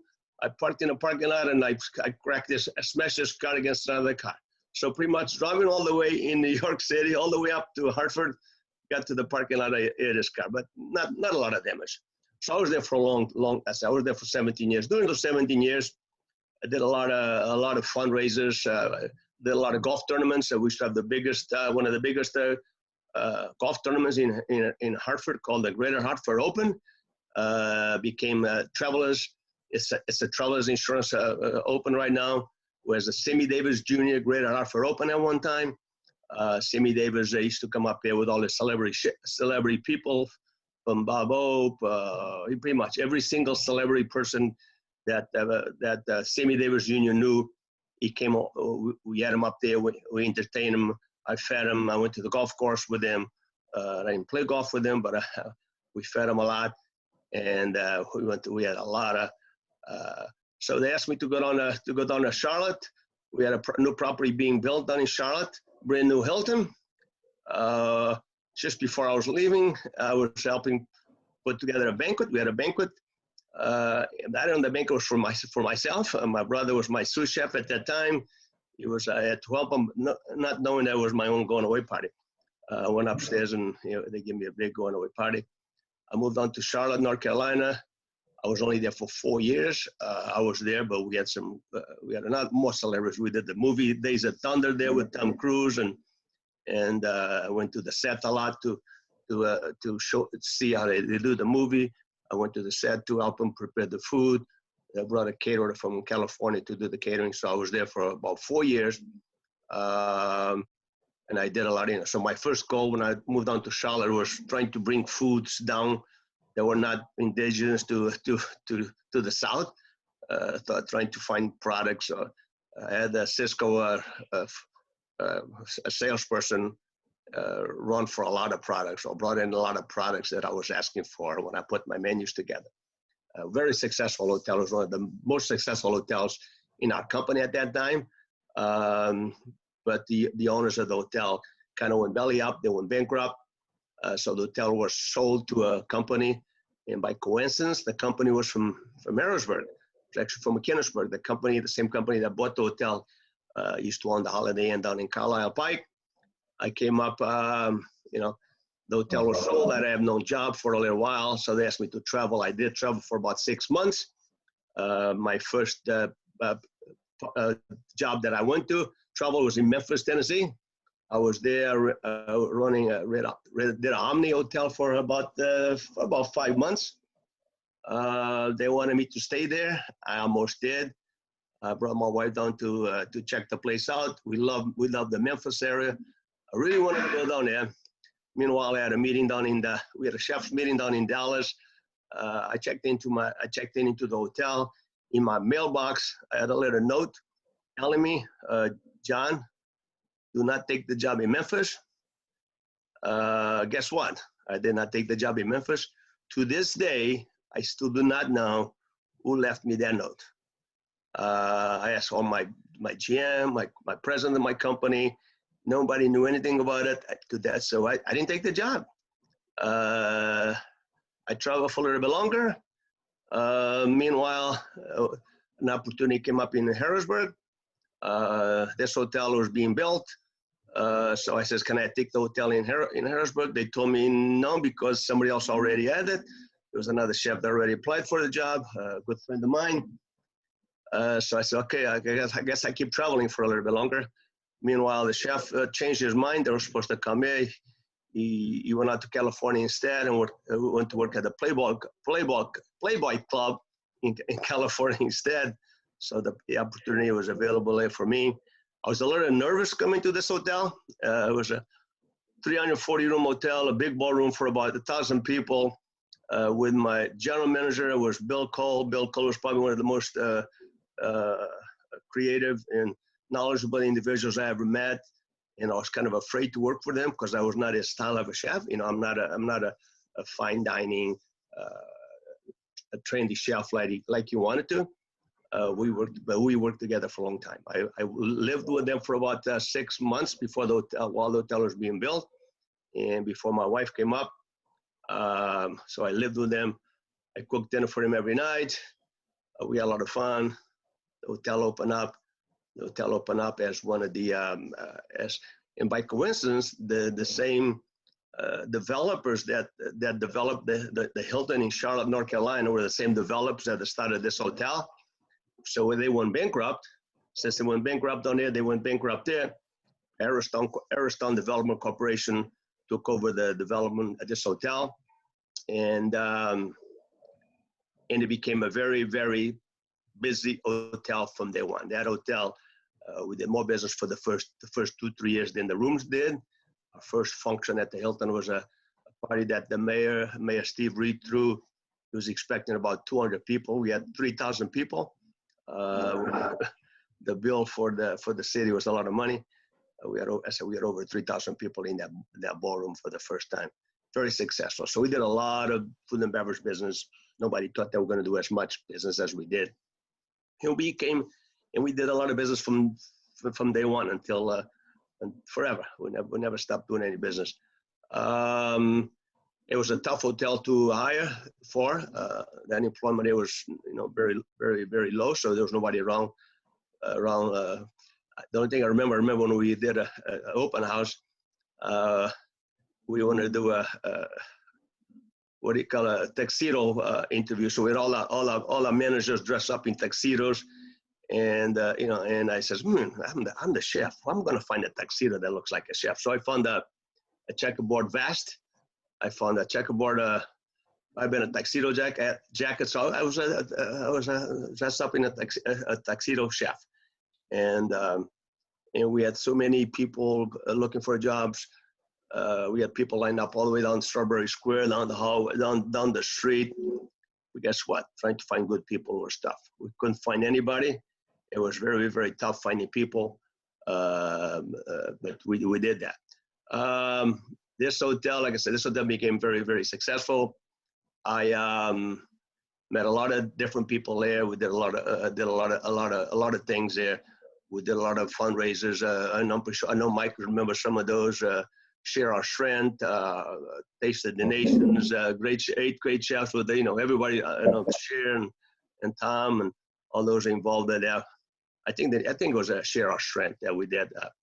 That we rotate hotels, but when the hotel opened, we did most of them. Very, very, very successful. We did a lot of money for I think the Chef Association received some of the money. So over the years, we did that, and then we started doing a lot of fundraising. We started doing Très Bonne Année. Très Bonne Année was something that It was a good fundraiser for the Whitaker Center for the Arts. They were amazing. I think they just did a 25th last year, 25th anniversary last year, and we made a lot of money for the Whitaker Center. And doing that, we had a lot of great chefs coming from all over the United States. From Walter Scheib we had a lot of Walter Scheib dinners with them at this menu, State of the Union, White House menus. We did. Tom Long even did an ice carving for with the White House logo one time. That was one of the nicest ice carvings I seen that the chef Long did. It was amazing. So we did a lot of that. I did a lot. Right now, I don't want to talk about what I did, but I know what I'm doing. When the pandemic started in last March, it was not what I wanted to do, and so I wanted to do just go in and work a couple of days a week by the hour, and I know my executive sous chef Tony Bianco is ready to go take the job, so I kind of said, if it's unless I come back and do a full time as executive chef, otherwise I was just staying around the house and stay home. I started doing a couple of different things too. Chef Long threw me onto some lady down in Adams County. So Adams County Arts Center. So I'm doing a few things for them. I go cook for some seniors. Crash right. I got a lot. I got like 4 a month. I do pretty much 5 a month. 5 senior centers a month. I do a cooking class a virtual cooking class for a bunch of first and second and third grade kids for a charter school outside of Harrisburg. I go down there and I do a class in front of so you got 20, 25, 30 kids watching me. And I prepared the food and I dropped it off at their school. They have it for lunch, and I do that every Wednesday. I watch my granddaughter every Monday. Sometimes my 5-year-old. So I'm enjoying what I do. I'm enjoying life, and as like Kurt said a little earlier, I do some stuff for the Leaf Project. I just finished doing a box for beef Wellington. And I know they maxed out at 20. I know they sold 20 packages. So very, very, very successful there. And right now, if anybody needs any help, I'm here to help you. So, thank you for all that. And I am writing a book. I'm writing a book. I have probably about 180 pages done already. So I'm trying to find somebody that can publish it or somebody that can help me put it together and, edit it and make it look good. So right now it's my own writing, but I'm very proud of it. I'm very proud. I think I really enjoyed it. I really enjoy doing it, and it's a lot of, like I said, a lot of chapters and a lot of recipes, a lot of pictures that I'm trying to put together. And so I'm enjoying it. So if anybody has any questions, ask me some questions. Thank you very much. Thank you, Chef. That is awesome. I was hoping you were getting to your book. And not just recipes, reflections and stories and lessons learned. And I'm very anxious to see that come out, certainly. Well, thank you. And hopefully this is good insight for a lot of our members to hearing your story. I certainly had not heard all that before, so that was great. Thank you. And I forgot, I was also in the seminary to be a priest, but I was in seminary for about 4 years and to become a priest. So, but I changed my mind. Girls came along and I changed my mind. Thank you, Chef. I appreciate it. Great note to end on, certainly. All right, so second part of this series, we have Chef Tom Long to tell us his story and how he got to where he is today, what he's doing today, how you got started. Chef? I don't know if I can top John Reese. I never started out to be a priest, so but just a real quick story. I remember I used to set ice for and I didn't know John Reese. I only ran into him a couple times a year when I would deliver ice for some of the fundraisers at the hotel, at the Hilton. And one year, and I always would go in, and this was before camera phones. I would always take a digital camera or a camera with me so I could get a picture of my ice because you only set it once and then it melts and you never get it again. And somebody went to help me. I was working at the Arches, and I took a bucket with me, and I put my camera in the bucket, and I set it on the back dock by the freezer, and I went to come down and get it. And after I'd set the ice in, it was gone. And I went to Chef Reese, and I said, "Hey, I left the camera," and I said, "I can't find it." And within 5 minutes, the camera showed up. And I said to him, "How'd you find it?" He said, "I just went down, I talked to a select group of who I thought it might be. And I said, if the camera doesn't show up in 2 minutes, everybody loses their job." And and sure enough, it came out of nowhere. And but it was a heck of a guy. So I'm just a kid from uptown Harrisburg that never left. And I was lucky enough to trip over some people through my life that got me started on the journey. But my first job was a busboy at a restaurant called Elby's, which was like a big boy concept that we had here in Lemoyne. And I remember working my first shift. It was an 8-hour shift, and I carried bus tables all day, and I carried them, and you got a half an hour break, and I walked home that night, and my back hurt like crazy. Of course, when you're 15 years old and all of a sudden you're thrust into doing work, you don't know what it's like. But just did that, went in the dish room. They asked me if I wanted to be, I showed up. That was the thing. I showed up when I was responsible and I listened. So they asked me if I wanted to go onto the cook's line. So I did that. And my goal when I was in Harrisburg, when I was in high school, was I wanted to be a cabinet maker because I like working with wood and I like building things. And I also love baseball. I really wanted to be a Major League Baseball player, but I didn't have the talent. I also had aspirations to be a social worker. Little did I know that being a chef would take me in all those directions. That other than the baseball part, going on to do ice carvings and build them became my cabinet making and construction and engineering side that I wanted to develop. And the social work has never stopped. I was advised back then, they said, "You'll starve, Tom, if you go on to be a social worker. So you're going to need to find something different." But I got out of high school. I didn't go into college right away. And actually, I met a chef by the name of Walter Schaffhauser who came to the restaurant that I was working at. And he was starting the very first ACF apprenticeship program in the area. Back then, the only two schools you could go to was CIA or Johnson & Wales, and apprenticeship programs were just starting to develop. And it was the very first program in the Harrisburg area, and it was collaborated with this college called Harrisburg Area Community College. I knew about HAC, but I had never gone there. So we had to write an essay. I worked for him, and they were taking 15 slots. So this was our old ACF chapter. They interviewed over 200 people at the Penn Harris for slots to go into the apprenticeship program, and they only took 15. And he said, "Tom, if all you have to do is write an essay. I've seen you work. You've been working with me." I said, I'll save a spot for you. And I said, "Okay." So he did, and we wound up having 15 students. It was a 3-year program. We were the very first program, like I said, and we graduated 11 out of the program. Everyone went on to be an executive chef. So I graduated in 81 from the program, and then we started the next round of the apprentice program, and then that went on for up until I think the early 90s before HAC opened the Wildwood Center, and then they did away with the apprenticeship program. But that was the educational part. I'm very much ACF developed. Like I said, I started with the ACF. I went through all the certification levels. If anybody ever wanted to say, why is certification needed? Or what value does it bring me? It's really it's a stepping stone.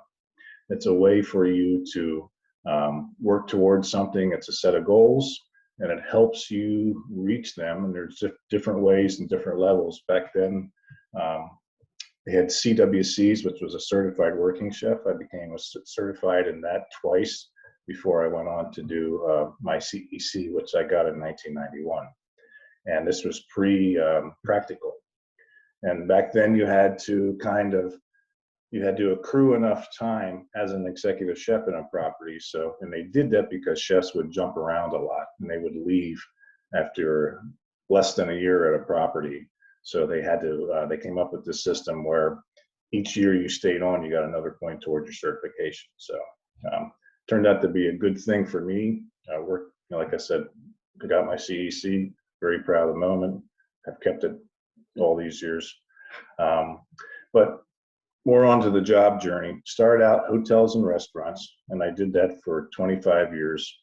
I love the creativity side, and when we were talking about developing the thing for the CHOP program, I was one of the things I really wanted to see happen, because I think creativity is one of the hardest things to develop.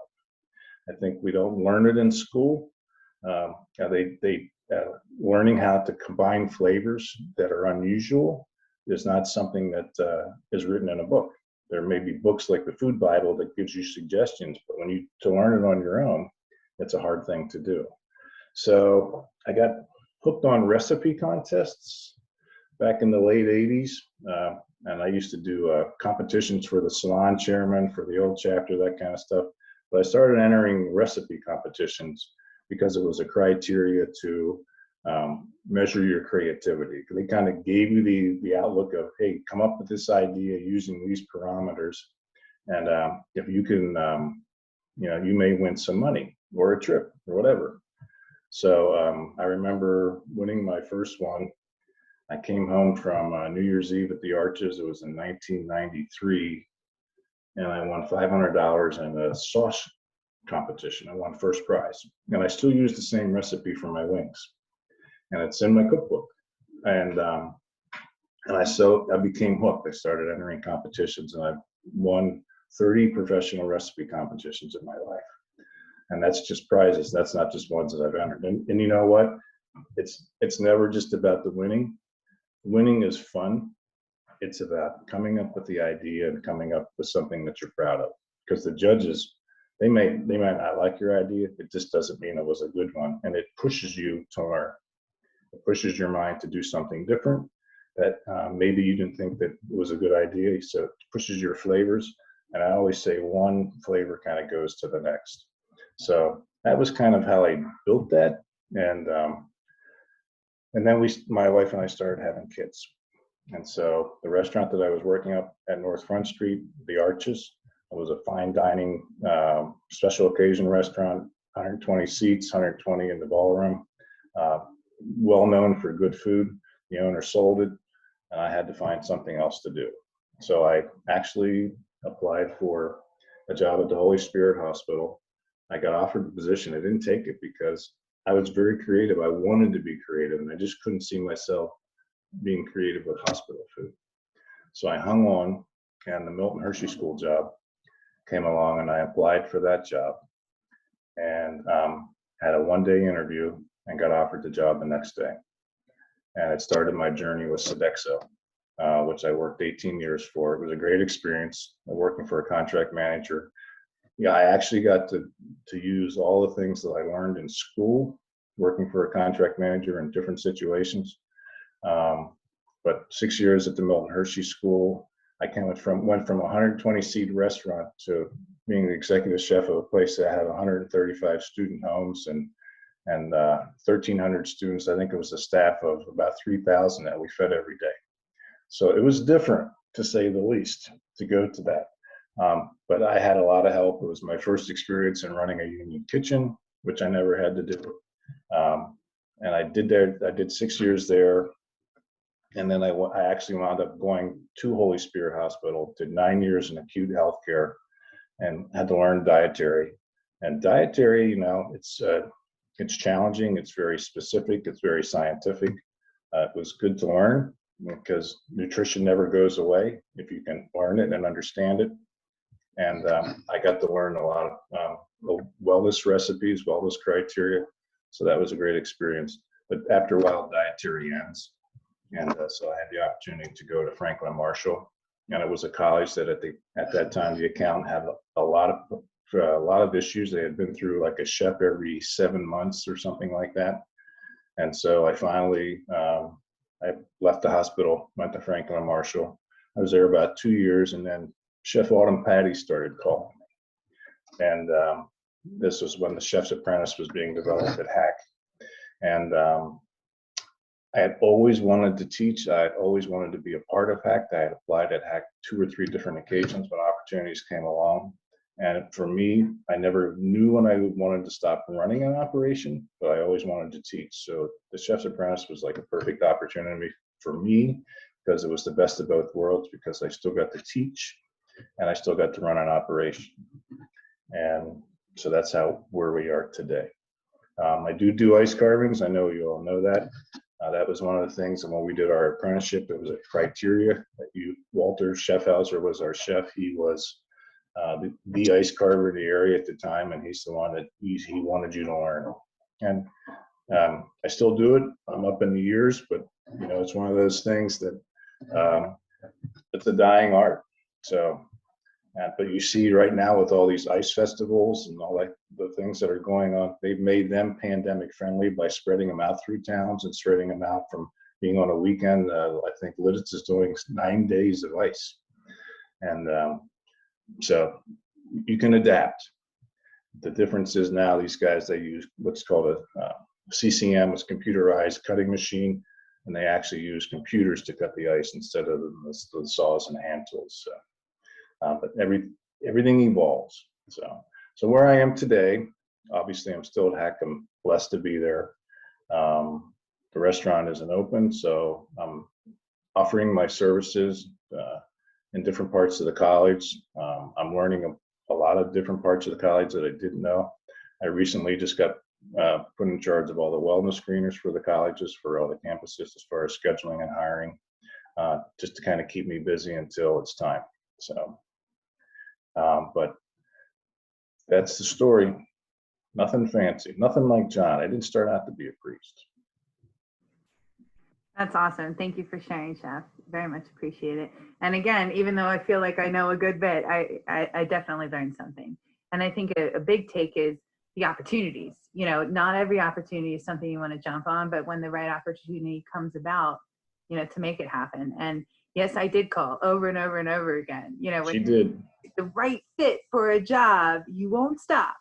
You know, and I'm so glad that I did. I'm so glad it worked out, certainly. Well, thank you very much for that. And I apologize that I missed that in my agenda here, because I do want to have that more in the middle of us meeting our members. And I do plan on continuing that and reaching out to members. If you're interested in being highlighted, please certainly reach out. I know that I will be reaching out to you. I already have one chef lined up for next month already here. So thank you. And hopefully you all enjoyed getting to know a little bit about our members, a little bit more here throughout our meeting. There are just a few more items on our agenda. I do see the time is 8:27, so I'll keep it pretty concise here. I'm going to pass it off to Renee about our website, social media. I know you're developing the new website page. You have a new competition to quickly announce. So in conjunction with developing the website, we are looking, I know I've plugged this before, but now it's an official request from our members, all members, to take a photo of something that represents in your mind of your ACF chapter. So whether it's your history, whether it's somewhere that you relate to that, if it's an organization that you were introduced because of it, what we're looking for is some new content to add to our additional older content. But if you've looked at the old website, we have a lot of stuff from like 2016 and back, but there isn't nearly as much from 2016 forward. And we really want the new website to be very personal. I want to be able to feature pictures, changing up the front, the front page. We're going to have different, like the newsletter page is going to have photographs in it to set it apart, separation, so that when you click on a page or you click on a picture, it's going to take you to a fundraising event. So I'd love to have a picture of us or you doing something if you're doing a fundraiser. You may have a picture out there, but it would be really nice if it was more within the last year or so, or more recent. Even more so if it's something brand new that you just decide that you're going to come up with. And there's no limit on how many you can enter. And whoever gives us the best photograph that we feel represents the ACF or our ACF chapter is going to win a prize. To be determined. To be Unspeakable value. All right. As well as having the cover of our website picture. Yeah. Yes, cover of our website picture. And it will be featured. And if we get, and hopefully we'll get lots of different photographs from everyone, and we'll be able to utilize all of them and rotate them through, because I think, you know, we want to feature our membership. That is what our club is about. So Renee, can you start like a social media campaign, almost event competition? You know, we want your pictures. What really represents the ACF Harrisburg chapter? Submit your pictures for a chance to, you know, have your picture as our website cover, as well as an invaluable prize that we keep hearing about. Awesome. Okay, thank you for that, Renee. We'll make sure to get that info out. And then Anna is here with just a quick education update for next month. Anna, are you still with us? Yeah, I'm here. Next month, we have lined up the elementary coffee. They're going to come on and talk about just the production of coffee and stuff, and possibly how to incorporate it into food. And then I talked to Chef Cher about possibly doing a tour of the new Hershey properties. So we're hoping to set that up for April. And I have some lines out for other people. I know in August I have set up Chef Jason Clark to do a sous vide. He wants to do a big production, try to get a hold of some sous companies, and maybe even like do a giveaway of some sort, and give away some sous vide machines possibly. But that's set up for August. So, and then filling in some spots in between. Great, thank you. And I know I was talking with Chef Arnold too about possibly at the Hotel Hershey down the road here too. I know kind of the second half of the year is a little up in the air, but yet I'd rather not plan Zoom meetings for the second half of the year. So, you know, having some tentative things to outreach, please just realize that our schedule is not going to be 100%, knowing that we're going to take it month by month. But thank you, Anna, that's great. And I certainly love coffee, so I'm excited to hear about that. Yeah, thank you. Anything else you had for us? No, not right now. Thank you. I did have on here as well for Chef Coral if there was any apprentice updates, and I did see in the chat we just got 3 blocks down at the CTC chef. Yeah, we got some carving blocks. Those are actually for the secondary students. Okay. You know, they wanted something. They've been doing some different show work. We did pastelage, and now they want to do some ice. So we're just going to give it a shot and see how it goes. The apprentices are starting to get hours again now. So all our work right now is virtual for them, unless they want to do some stuff they have to do for the gallery, which is part of the portal. So they have to do some stuff there with that. But other than that, it's been, you know, we're just trying to get back into the groove of things, and, you know, and let them get their feet back underneath them, getting full hours at the hotel and everything. So that's where we're at right now. So not a lot to report. Okay, great. Thank you. And now I'm with you with the 3 blocks. I was like 3 blocks down. I couldn't understand what the blocks were. Yeah. Well, I was saying it because of Chef Long, because he's done ice with us several times down at the CTC. Yes. Okay. Sorry to not make that connection. Yeah. Great. Thank you, Chef. Are there any other committee reports or any other old business for the meeting?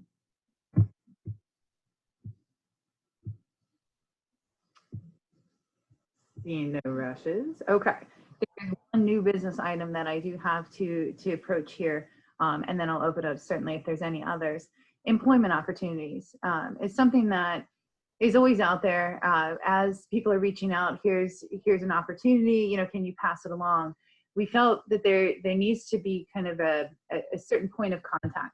So what we have done is designate that point of contact and how we're going to handle all of these employment opportunities. So thank you to Cher Harris for taking on the professional aspect. Those opportunities that would be great for any of our professional members.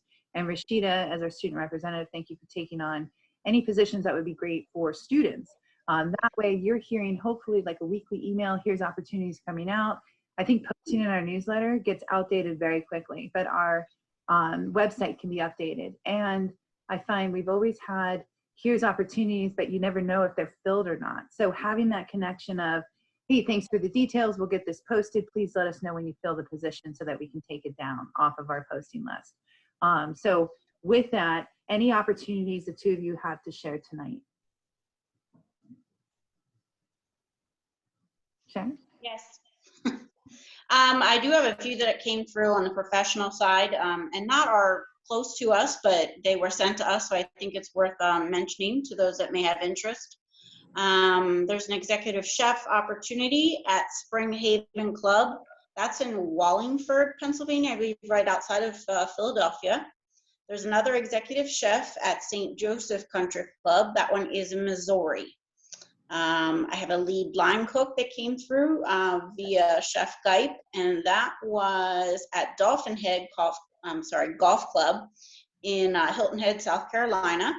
And that was more than just a line cook. They're also looking for someone that could help in preparation for tournaments and special events.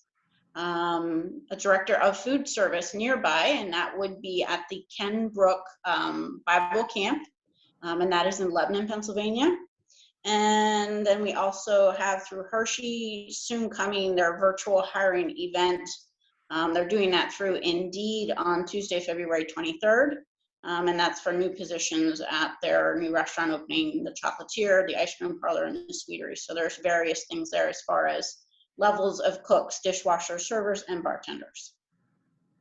Great, thank you. And like I said, even though that was great to hear, I'm thinking in an email that way with links, and certainly you all heard it now, so I'm thinking these will be in the newsletter, but then in the future there will be links, and again to send it out, because I think to wait to the meeting, it's already passed a lot of speed. So thank you for that. And Rashida, any on your end that you have for students? Okay, none that have come through yet. Okay, thank you. So just wanted to announce that because I felt like we needed to have, again, a clear path for that. I value those giving us, those opportunities to share, but I want to make sure that they get that attention back and that we are communicating it. So look for that. And if you have any, you can certainly send it to either one of them or to the ACF Harrisburg at gmail.com, and then we'll get that as well. Thank you both. Anything you have to add about employment opportunities? No, I don't think so. I think from here on out, I would just do it through an email, either weekly or bi-weekly, depending on how many we're getting coming through. And it just being a better way, I think, as a good reminder and keep on top of what is out there without having to kind of look for it in the next newsletter. And like you said, a lot of times it may have already passed. So I'm just trying to keep on top of that. Thank you both. Appreciate that. Does anybody else have any new business for the meeting?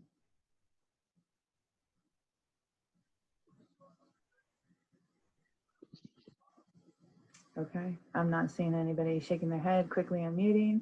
All right, then at that point, that is our entire agenda. I'd like to entertain a motion to end the meeting, if I could, please. Mike, Autumn, or let me. just a comment. Yes. Last meeting, I said Zooms are boring. This was pretty good. Good. Good. Thank you. I like that. I'm not going to speak for anybody else, but I like the way that we have that you and the team have broken it up, and we're not doing down the newsletter anymore. The pertinent information is in the newsletter that I actually read, sans the banana thing. Sorry, Tom, but this was far more informative and far more interesting. And because this is still our next 4 to 5 months, most likely, keep charging. Thank you. Great. Thank you for the feedback. And all of us are here. We want to enjoy ourselves too. We don't want to just sit here and go through the motions. So I'm excited to add more, and I think there's more down the road here. Again, we're just trying to incorporate and spice it up a little bit. What we need is more people to join us. We have 27 people. I sent the email to 160 students individually. That's the individuals I invited. Michael, again, thank you for inviting our guests here this evening. I know some of you may have done the same. I think that's something we all need to take upon ourselves, to invite others. And now that hopefully we're setting a little groundwork, we're trying to incorporate some other aspects. It's not just listening to someone talk the whole time. So hopefully, and I thank you, Michael, for that feedback, certainly. Any other comments, notes, anything before we adjourn? I'd like to make a motion to adjourn the meeting. Thank you, Michael. Is there a second? Second. Thank you. All those in favor of ending the meeting, please say aye. Aye. Any opposed? Please feel free to hang out. Thank you all for the February meeting. Next meeting, March 15th, right back here at 6:30 with elementary coffee. Thank you all. Have a good evening. Thank you.